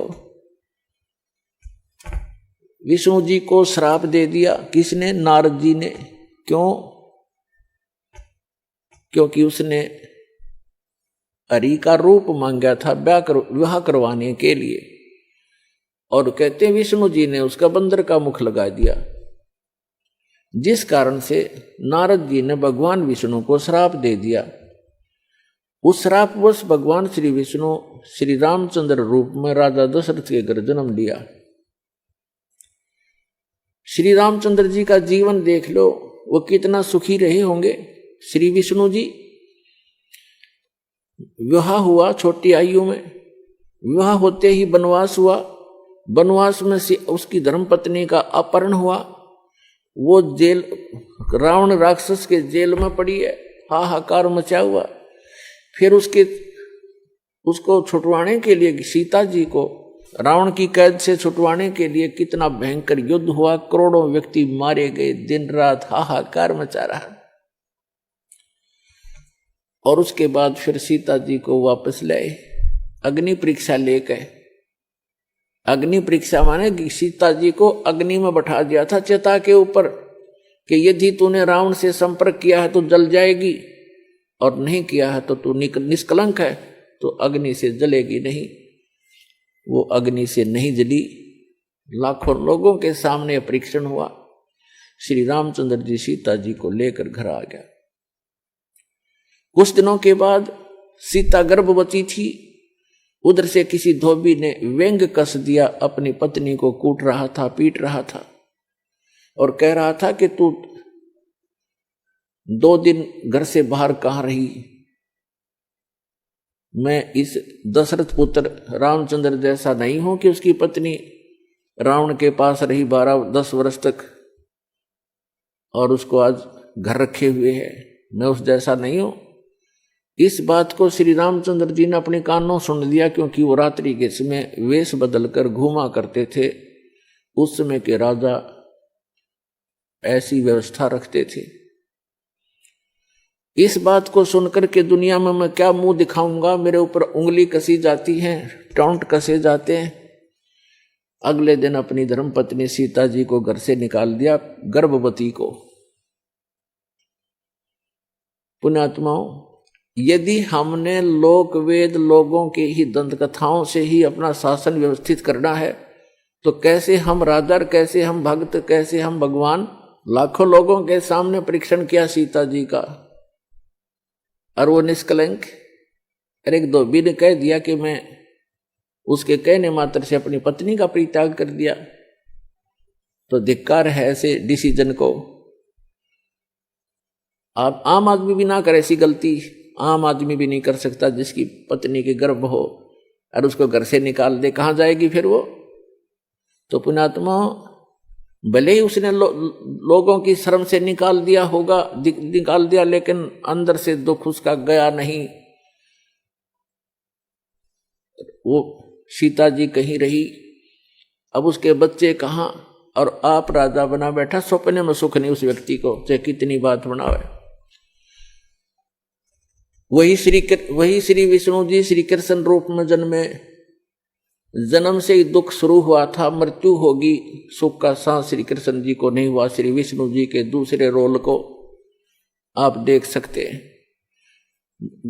जेल में जन्म हुआ, मामा शत्रु हो गया, कभी काल्यवन, कभी जरासेंग, कभी कोई शिशुपाल उनके साथ झगड़ा करने को आते हैं। फिर जाकर के एकांत स्थान पर अपना स्थान खोजा, द्वारका समुद्र के अंदर, वहां रहे कुछ दिन। उसके बाद अंत देखो श्री कृष्ण जी के पूरे कुल का। दुर्वासा जी ने श्राप दे दिया कि तुम्हारा कुल नाश होगा। श्री कृष्ण जी अर्थात विष्णु जी के सामने उनके 56 करोड़ यादव हो गए थे। 56 के 56 करोड़ आपस में लड़के कटके मर गए। श्री कृष्ण जी के अर्थात विष्णु जी के पोता और पोते भी। तो श्री कृष्ण जी के पोते और बेटे उनकी आंखों के सामने कटके मर गए। तो यहां परमात्मा कहते हैं, साच कहूं तो जग नहीं माने और झूठ कही ना जाई हो। ये ब्रह्मा विष्णु महेश्वर दुखिया जिन ये राह चलाई हो। फिर कहते हैं कि सुरपति दुखिया, भूपति दुखिया और रंक दुखी बपरीती हो। सुरपति देवताओं का राजा इंद्र दुखी। इंद्र की कहानी आप पढ़ कर देखो पुराणों के अंदर। एक बार राक्षसों का और देवताओं का युद्ध हो गया, राक्षस विजयी हो गए। इंद्र भाग गया, गद्दी छोड़कर जंगलों में छुप गया, कोई वर्षों तक भूखा प्यासा पड़ा रहा, खा के वह सुख। और इंद्र की मृत्यु के उपरांत उस राज को भोग करिए, राजा चाहे स्वर्ग का हो चाहे पृथ्वी का हो, अगला जन्म उसका गधे से शुरू होता है। तो बाढ़ में जाओ ऐसा राज जो अगले जन्म में गधा बने। तो हम बिना ज्ञान के इस झूठे सुख को सुख मानकर अपना जीवन नाश कर रहे हैं। अब इसको सफल करो पुण्यात्माओं। हमें विकल्प प्राप्त हुआ, अभी तक इसका विकल्प नहीं था। कोशिश करके भी हम काल के जाल से नहीं निकल पा रहे थे। अब क्या बताते हैं परमात्मा के सुरपति दुखिया, भूपति दुखिया, रंक दुखी बपरीती हो। कि रंक यानी निर्धन व्यक्ति तो स्वाभाविक दुखी होता है, उस पर तो सभी दुख विद्यमान होते हैं। अब क्या बताते हैं कि कहे कबीर और सब दुखिया, एक संत सुखी मन जीती हो। एक संत सुखी हो सकता है इस पृथ्वी पर जिसने अपने मन को जीत लिया। मन को पुण्यात्मा जीतना कोई हंसी खेल नहीं है। और गीता में लिखा है कि अर्जुन ने पूछा कि हे भगवान, आप कहते हो कि मन और इंद्रियों को रोक के एकांत स्थान पर ध्यान लगावे, तो अर्जुन कहता है भगवान इस मन को रोकना बड़ा कठिन है। इस बात को गीता ज्ञानदाता भी कहता है कि मन को रोकना तो वायु तूफान को रोकने के तुल्य है। फिर भी कहा कि कोशिश करे, उसका अभ्यास करने से उसका कुछ राहत मिल सकती है।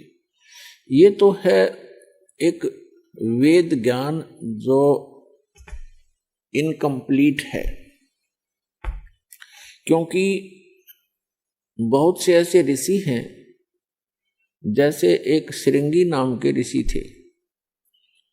उन्होंने इसी आधार से वन में जाकर घोर तपस्या की, हठ योग किया, इसी मन को रोकने के उद्देश्य से।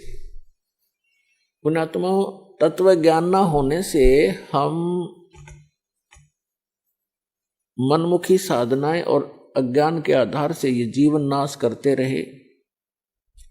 जनसाधारण ये सोचा करता था कि बड़े महर्षि हैं, ऋषि हैं और बड़ा कठिन तप कर रहे हैं। उसके विषय में सूक्ष्म वेद में परमेश्वर ने आकर स्वयं बताया है कि डंब करें डूंगर चढ़े, अंतर जिन्नी झूल और जग जाने ये भक्ति करें, ये बोवें सूल बबूल। ऊंचे स्थान पर बैठते हैं, कोई पहाड़ पर, कोई ऊंचे से स्थान पर के दूर तक दिखाई दे में कहीं साधना कर रहा है कोई संत। डंब करें, डंब माने पाखंड करते हैं, लोग दिखावा करते हैं।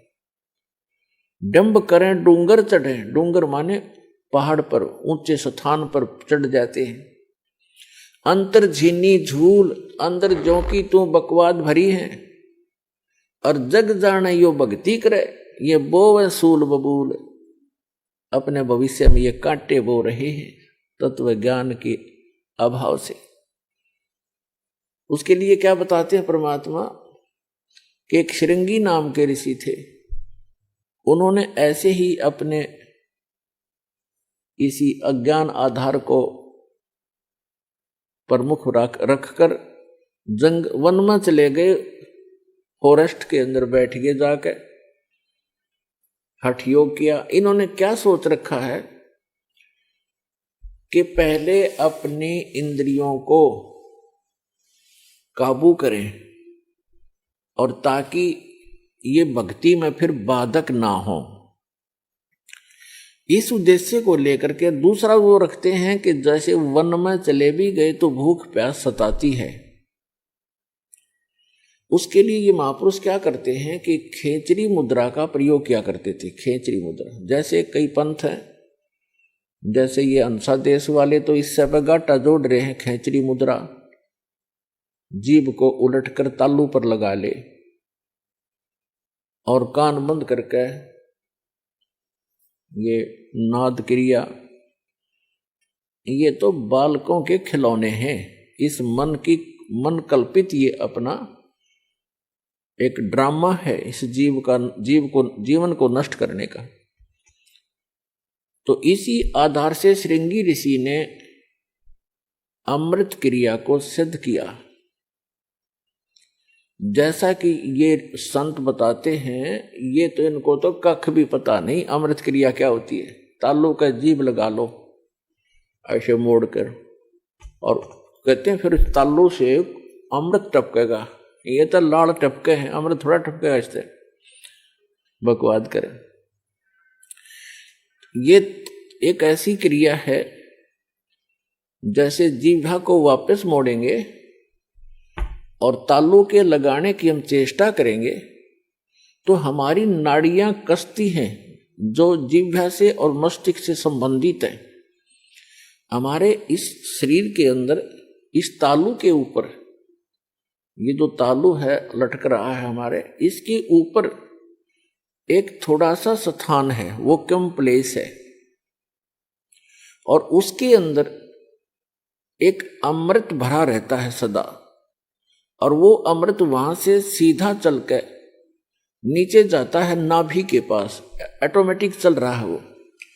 और उसको एक कुंडलनी शक्ति है, कुंडलनी शक्ति बोले, नागिनी कहा संतों ने। उसकी 2 जिह्वा हैं सर्प जैसी, और वो उस अमृत को वो पीती रहती है, शरीर में नहीं जा पाता, वो उसको वो चूस करके नष्ट कर देती है। उसके अंदर एक ऐसी क्रिया है। तो फिर क्या होता है, जब हम श्वास क्रिया को अभ्यास करते हैं श्वास का, और वो श्वास के साथ ऐसे खड़ी है, ऐसे उसका नाभि के जहां वो अमृत टपकता है ऊपर से जाकर नाभि के पास, उसका मुंह बिल्कुल उसके ऊपर है ऐसे। और जब हम श्वास क्रिया का अभ्यास करेंगे, उस श्वास क्रिया से उसका मुंह ऐसे नीचे को हो जाएगा, और फिर वो अमृत जो है पूरे शरीर में जाना शुरू हो जाएगा। श्वास क्रिया से तो उसका मुंह टेढ़ा होगा, ऐसे नहीं रहेगा ऊपर को, वो ऐसे मुड़ जाएगा नीचे को। जो ऐसे टपक रहा था अमृत, उसको वो खा रही थी, फिर वो ऐसे हो जाएगी, उस पे उसके मुंह पे नहीं जाएगा। ये तो श्वास क्रिया का लाभ मिलेगा। और फिर जो हम तालू पर जिह्वा लगाने की चेष्टा करते हैं, उससे क्या होगा कि हमारा जो ऊपर इस तालू के ऊपर एक स्थान है जहां पर ये अमृत भरा रहता है, लिक्विड सा है ये, इसके उसके नीचे वो एक जैसे इसको अर्ध छोटा सा बेर होता है, बेर का फल, बेरी का फल, उसको आधा काट दे, साफ कर दे, इतना सा है वो, ऐसे आधा कटा हुआ। और उसके बिल्कुल नीचे एक वाल है, वाल, और उसके ऊपर एक छोटी सी नाड़ी टिकी हुई है जो उस वाल के सुराख को रोक रही है। तो उस अभ्यास करने से एक तो उसकी वो नीचे को हो जाएगी, नागनी श्वास के जो श्वास क्रिया से तो नागनी का फन नीचे को हो जाएगा, और फिर वो नीचे जाना शुरू होगा। और जिस रास्ते से फिर वो जाएगा, उस नागनी के हाथ नहीं लगेगा, वो पूरा शरीर में व्याप्त हो जाएगा। एक स्वाभाविक ओवरफ्लो होकर के वो छोटा सा जो अर्ध बेर का, आधे बेर का जितना स्थान समझो खाली, ओवरफ्लो होकर जब जाता है तो वो नागनी के मुंह पर गिरता रहता है। तो अब वो चाहे उस सुराख से जाएगा और चाहे वैसे ऊपर के ओवरफ्लो होकर जाएगा, तो उस कुंडलनी जो नागनी है उसके नाभि के चारों तरफ, नाभि के पास हमारी सभी पूरे शरीर की नाड़ियां इकट्ठी हो जाती हैं। उनका एक ऐसा बंध है वहां पर, उसके ऊपर वो ऐसे लपेटी हुई है जैसे आपने देखा हो वृक्ष के ऊपर बेल होती है पीली सी, तो ऐसे वो लपेटा लगाए रहती है, उसको नाड़ियों में नहीं जाने देती, और ऊपर से जो आता उसको स्वयं चूस लेती है। तो फिर वो नाड़ियों की जकड़ ढीली कर देती है, वो अपने आप मुरझा जाती है, क्योंकि उसको श्वास की क्रिया से वो बंद हो जाती है। और फिर उससे जो हम जिह्वा का अभ्यास करते हैं, तो जो तालु है ऊपर जहाँ सरोवर है, जिसको मान सरोवर कहते हैं शरीर में, जहाँ पर ये अमृत भरा हुआ है, उसका नीचे का सुराख थोड़ा सा खुल जाता है, उससे फिर अमृत टपकना प्रारंभ करता है। अब कहने का भाव ये है कि ये सारा कुछ भी हो गया, आपकी कुंडलनी शक्ति भी जागृत होगी, और वो नागिनी भी दबगी, नीचे को होगी, और उधर से आपकी अमृत क्रिया भी सिद्ध होगी। फिर अब क्या होगा, उससे क्या होता है कि शरीर के अंदर ज्यादा भोजन आहार की आवश्यकता नहीं रहती। शरीर बगैर खाए भी वर्षों तक रह सकता है, और भक्ति से ही मिली नहीं तो 1-1 लाख वर्ष तक बैठ कर चले गए, फिर गधे की योनि पाई। इन क्रियाओं से क्या लाभ हुआ? जैसे खेत संवार लिया, बा दिया, घास उसका अड़ंगा खत्म कर दिया, और खूब, और बीज बोया नहीं, बीज है नहीं, गेहूं के स्थान पर भांग बोली, यानी सतमंत्र ना जाप करके अन्य मंत्रों का जाप कर लिया, वो भांग बो दी। तो भांग जीवन रक्षक नहीं है, जीवन नाशक है। तो अन्य मंत्रों से सिद्धियां आ गई इन ऋषि महर्षियों के पास, जो इनके जीवन की नाशक बन गई। आम जनता में तो ये ऐसे हो गए जैसे प्रभु पाक गए।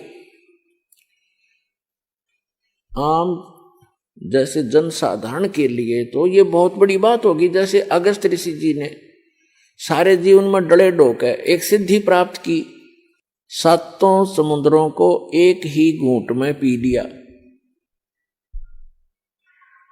और फिर प्रार्थना करने पर इनको वापस छोड़ दिया। तो फिर क्या अमर हो गया?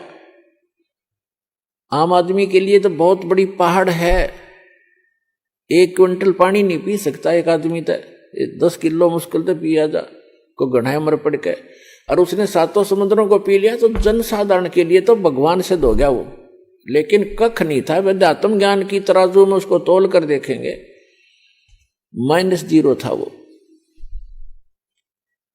अब जैसे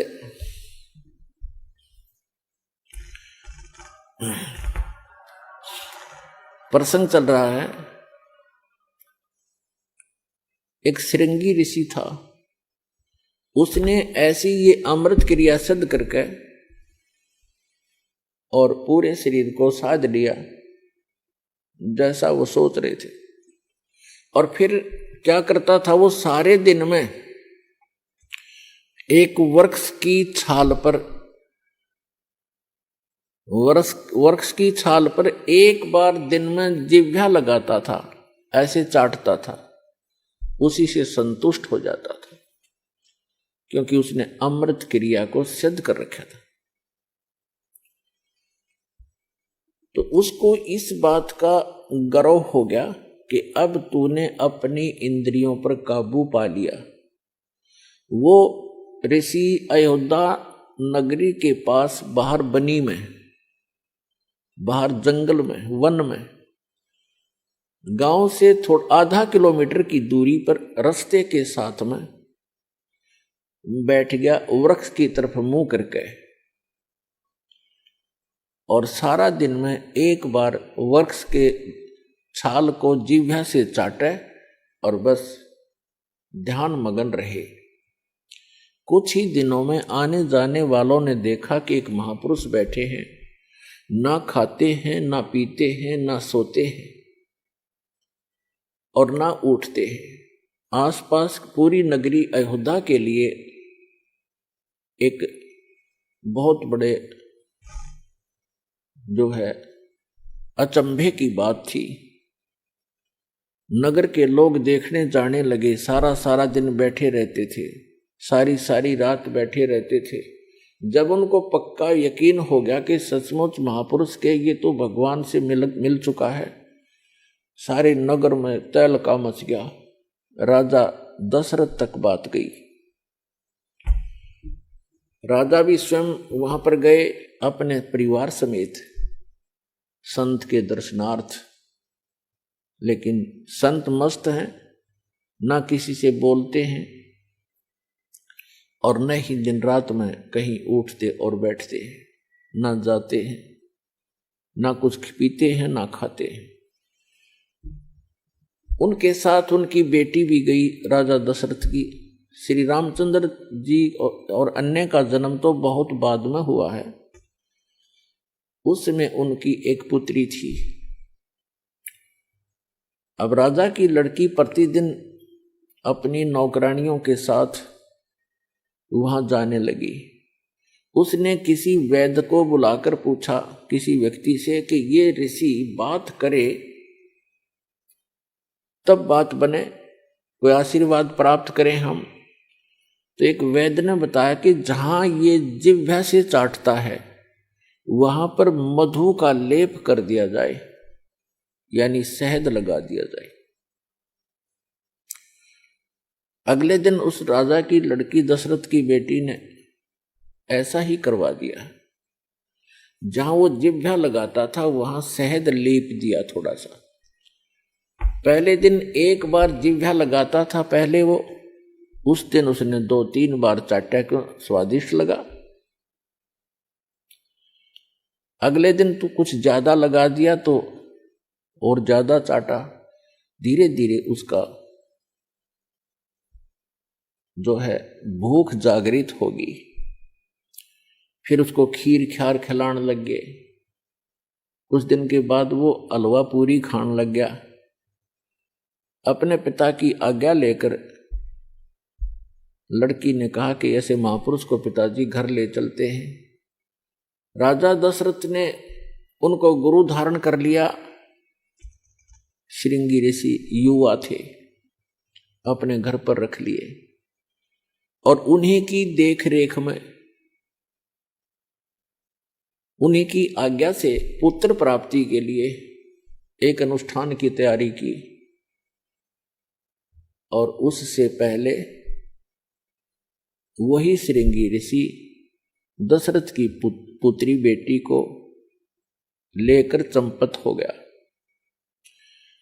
तो पुण्यात्माओं, परमात्मा कहते हैं मन के मते न चालियो, ये मन है पक्का दूत, और ले डोबे दरिया में जा हाथ से छूट। विकार मरे मत जानियो, जो भूबल में आग। जैसे ये साधु संत ऋषि वेदों और गीता के अनुसार साधना करके इनको ये भ्रम हो गया था कि हमने विकारों का नाश कर लिया। तो परमात्मा कहते हैं विकार मरे मत जानियो। जैसे अग्नि का अंगारा राख में दबा रखा हो, ऊपर से राख भी ठंडी हो जाती है, ऐसा लगता है जैसे आग खत्म होगी, लेकिन कहते हैं वो राख हटाओगे ना जब उस अंगारे के ऊपर से, वह पहले से ज्यादा धधकती दिखाई देगी आपको। तो यहां परमात्मा कहते हैं विकार मरे मत जानियो, जो भूबल में आगे। अब ये विकार मरेंगे कैसे? वो क्रिया वही है, लेकिन उनके अंदर जैसे श्वास, वो श्वास की क्रिया क्या चीज है? ये तो एक समझ लो सिरिंज है, सिरिंज। सिरिंज में औषधि कौन सी जानी चाहिए? उस औषधि से रोग नाश होता है। सिरिंज के अंदर अन्य औषधि डालकर वैसी ही क्रिया करने से, इंजेक्शन लगाने से रोग नाश नहीं होगा जब तक उस रोग नाश की सही औषधि प्रयोग नहीं की जाएगी। तो अब इस दास के पास वो औषधि है सतनाम की। श्वास उश्वास के सिमरण है, और ये सिमरण से ही आपका मन भी काबू होगा, आपके विकार भी नाश होंगे। परमात्मा कहते हैं इस शरीर में,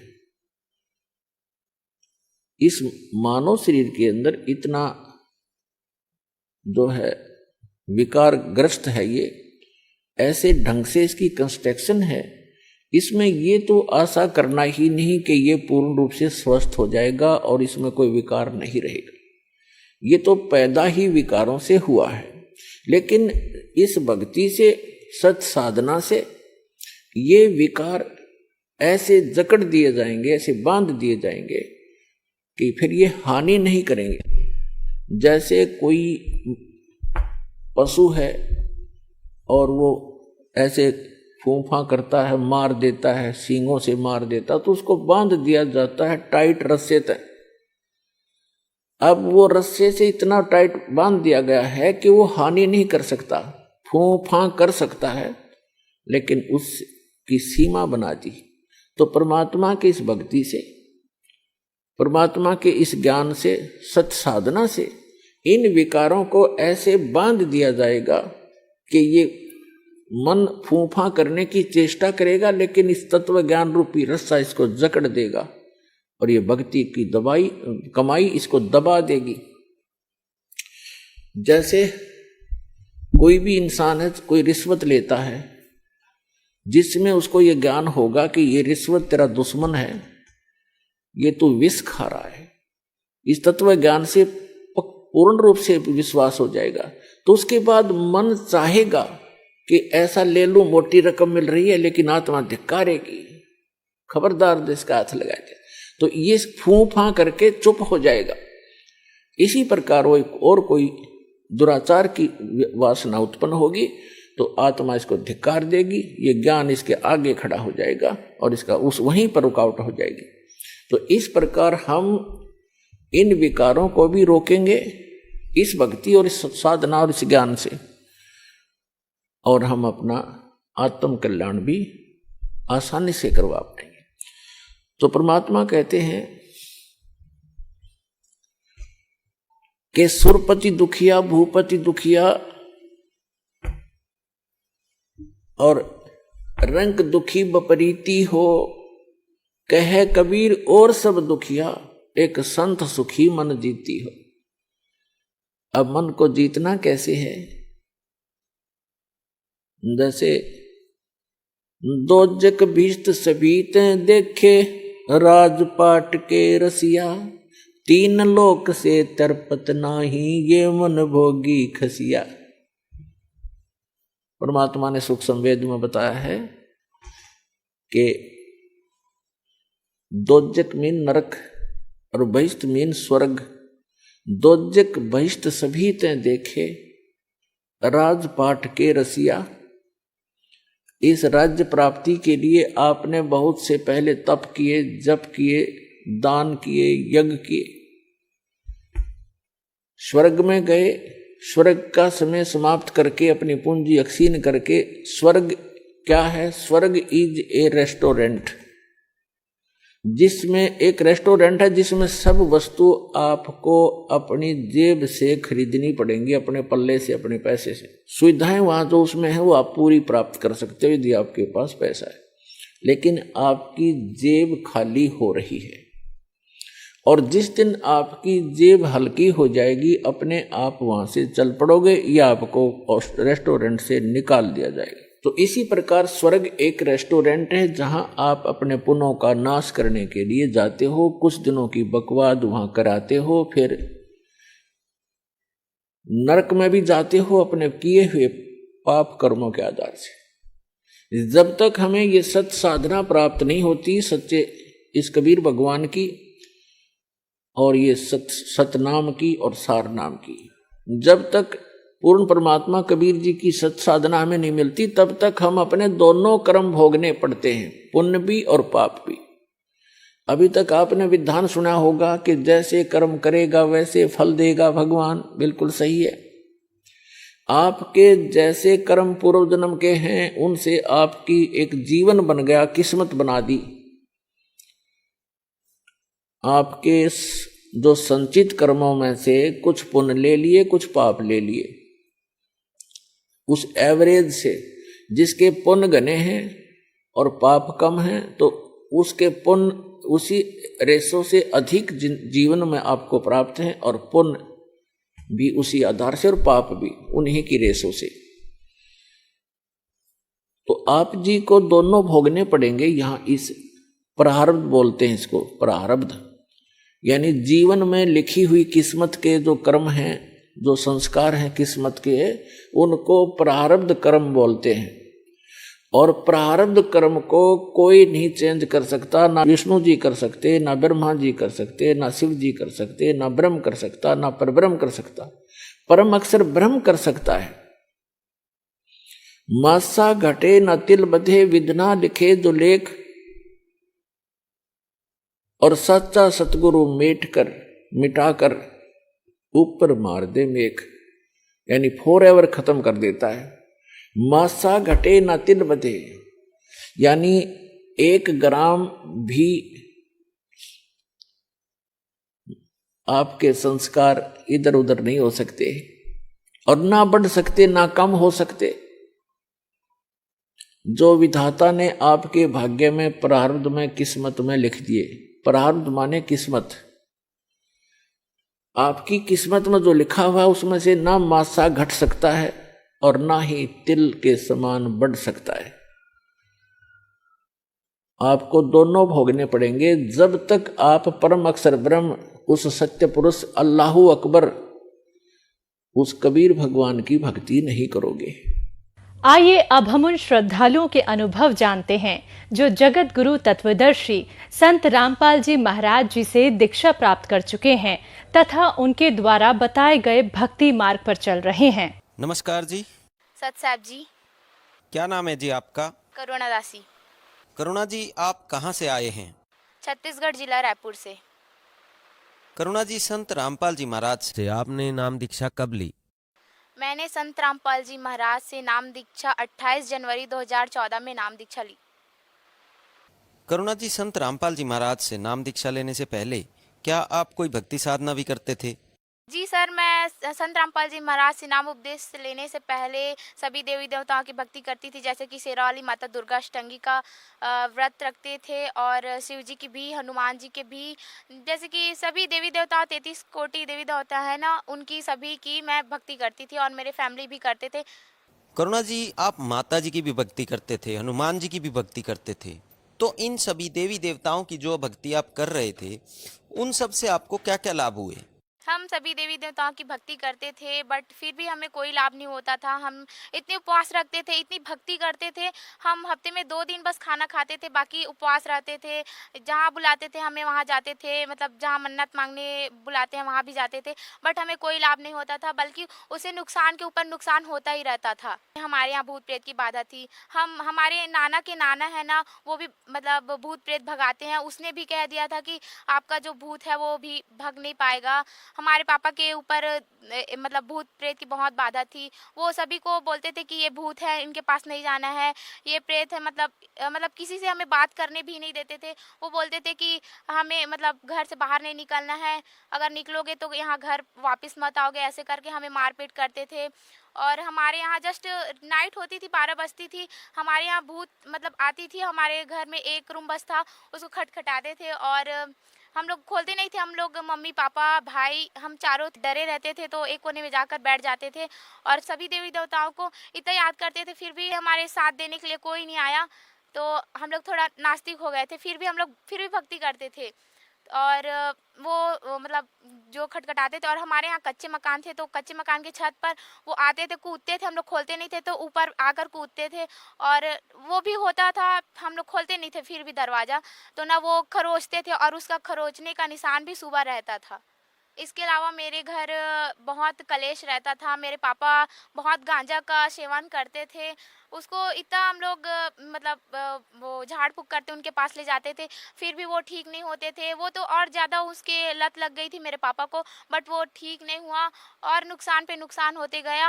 और हमारी आर्थिक स्थिति इतनी ख़राब थी कि हमारे यहाँ एक मकान बस था, और मेरे को इतने डरावने सपने आते थे, जैसे कि मेरे को कोई काल आ गए हैं, मेरे को नर्क ले गए हैं, मैं मतलब मेरी मौत हो गई है, मेरे को तपस्या में डाल रहे हैं। ऐसे डरावने डरावने सपने आते थे, और मेरे को बहुत सांप दिखाई देते थे। मेरी मम्मी उपवास रहती थी उस दिन, अक्सर जिस दिन उपवास रहती उस दिन ना अजगर का सांप आता था और मेरे को डराते थे। और नाइट में भी कभी कभार मैं देखती थी तो मेरे ही पीछा करते थे। और मैं इतनी देवी देवताओं की भक्ति करती, तो उनको भी मैं इतनी दिल से पुकारती थी, फिर भी वो मेरे साथ देने नहीं आए। तो करुणा जी, आप देवी देवताओं की भक्ति भी कर रहे थे, लेकिन आपके परिवार की स्थिति बहुत खराब थी। आपको भूत प्रेत की बाधा थी, साथ ही साथ आपकी आर्थिक स्थिति भी बहुत खराब थी। तो इन सभी स्थितियों के बीच में आपको संत रामपाल जी महाराज की जानकारी कहाँ से हुई? हमारे यहाँ एक टेंट हाउस था, तो उसके जस्ट बगल में ना एक भगत जी का दुकान था, वो फली चना वगैरह बेचते थे। तो उन्होंने हमारी प्रॉब्लम को मेरे पापा उनके शेयर किए। फिर ना वो बताए कि आपका प्रॉब्लम हम लोग संत रामपाल जी महाराज से जुड़े हैं, उनसे ठीक हो जाएगा करके हमें बताए। फिर पापा को वो बोले कि आप साधना चैनल पे 7:30 बजे सत्संग आता है, उनको सुनिएगा।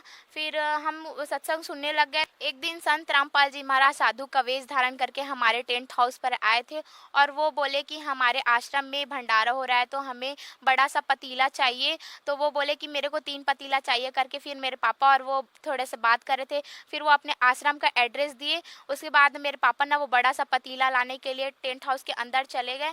फिर वो जस्ट पतीला लेकर आ रहे थे, फिर वो ना संत रामपाल जी महाराज आए थे, वो अदृश्य हो गए, वो चले गए। फिर हम घर आकर ना मेरे पापा और हम लोग घर आकर ना सत्संग सुनने लग गए साधना चैनल पर 7:30 बजे संत रामपाल जी महाराज का। उसके बाद सत्संग के दौरान हम वो भगत जी से बोले कि हमें भी नाम उपदेश लेना है आश्रम पे। तो हम लोग आश्रम गए बरवाला में, संत रामपाल जी महाराज के बरवाला आश्रम पे गए और वहाँ नाम उपदेश ले लिए। तो करुणा जी, इतनी प्रॉब्लम्स के बावजूद भी आप सतलोक आश्रम बरवाला पहुँचे, और वहाँ पहुँचने के बाद संत रामपाल जी महाराज से आप जुड़ गए। तो हम जैसा कि संत रामपाल जी महाराज के शिष्यों से मिलते हैं और उनसे सुनते हैं कि संत रामपाल जी से जुड़ने के बाद उनको बहुत से लाभ होते हैं, तो क्या संत रामपाल जी से जुड़ने के बाद आपको भी कोई लाभ प्राप्त हुए? संत रामपाल जी महाराज से नाम उपदेश लेने के बाद हमें बहुत से लाभ हुए। मेरे पापा को जो भूत प्रेत की बाधा थी वो ठीक हो गई, मेरी मम्मी को भी, और मेरे भाई, मतलब हमारे फैमिली में जितने भी प्रॉब्लम्स थी वो ठीक हो गई। और सेकंड लाभ है, मेरी दादी को बच्चादानी की जो प्रॉब्लम थी, हम गए थे डॉक्टर के पास तो वो बोले थे कि ठीक हो जाएगा करके, बट वो जो मेडिसिन देते थे वो तो कोई लाभ मतलब मिलता ही नहीं था। तो हमने नाम उपदेश संत रामपाल जी महाराज जी से नाम उपदेश लेकर बरवाला आश्रम से घर आए। तो हमारे यहाँ आरती चलती थी, हम मतलब तीनों टाइम सुबह का आरती और दोपहर का और शाम का आरती जो रहता है संत रामपाल जी महाराज ने हमें दिए हैं वो हम चलाते थे और हम एक साथ बैठकर करते थे। तो दादी ने सोचा ये कहाँ गए थे, नाम उपदेश लेकर आए तो इनकी भूत प्रेत की बाधा ठीक हो गई। तो वो सोचे कि मेरा भी बच्चादानी का प्रॉब्लम ठीक हो जाएगा करके वो भी हमारे साथ आरती चलता था तो बैठती थी और प्रणाम करती थी। तो प्रणाम करने मात्र से ही हमारी दादी की जो बच्चादानी की प्रॉब्लम थी वो ठीक हो गई। मेरे पापा पे एक बहुत बड़ा कर्जा था, वो हम नहीं चुकाया, फिर भी वो चुक गया। गुरुजी आए थे, मतलब संत रामपाल जी महाराज आए थे और वो आए थे और चुका के चले गए, हमें पता भी नहीं चला। हमारे यहाँ बहुत बड़ी कर्जा थी वो ठीक हो गई। मेरे मम्मी और पापा कोविड टाइम पे मार्केट जाते थे, तो वहाँ मार्केट से सब्जी लेकर रिटर्न आ रहे थे तो करीब 2 बजे मम्मी और पापा सत्संग सुनते सुनते उनकी अचानक आंख लग गई। फिर हमारी गाड़ी हाईवे रोड पे डिवाइडर से टकरा गई। तो डिवाइडर से टकराने के बाद हमारी गाड़ी 2 पहियों पे चलने लग गई और एक पहिए हवा में थी। तो मेरी मम्मी ने मतलब घबराहट में संत रामपाल जी महाराज जी का जोर से आवाज़ लगाई। उसके बाद आवाज़ लगाते ही हमारी गाड़ी तुरंत तीनों 3 व्हीलर पर खड़ी हो गई और मेरी मम्मी और पापा को मतलब एक भी खरोच नहीं आया, उनको संत रामपाल जी महाराज बचा लिए। करुणा जी, आपने बताया कि संत रामपाल जी से नाम दीक्षा लेने के बाद आपको अनेकों लाभ हुए। तो जो श्रद्धालु आज आपको देख रहे हैं, आप उन्हें क्या संदेश देना चाहेंगे? सर जी, मैं लोगों को संदेश ये देना चाहती हूँ कि संत रामपाल जी महाराज एक ऐसे पूर्ण संत है, ऐसे विश्व के ऐसे पूर्ण संत हैं जिनके पास हर प्रॉब्लम का सॉल्यूशन है। आपको भी कोई प्रॉब्लम होंगी, वो उनका भी मतलब सॉल्यूशन आप चाहते हो तो संत रामपाल जी से नाम उपदेश लेकर अपने जो लाइफ में जो प्रॉब्लम्स है उसको मतलब ठीक करा सकते हो। तो करुणा जी, संत रामपाल जी महाराज से अगर कोई नाम दीक्षा लेना चाहे तो वो कैसे ले सकता है?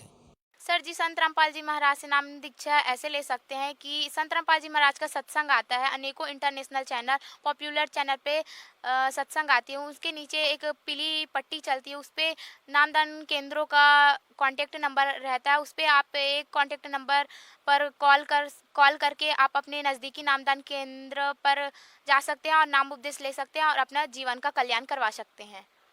धन्यवाद जी। सत साहब जी।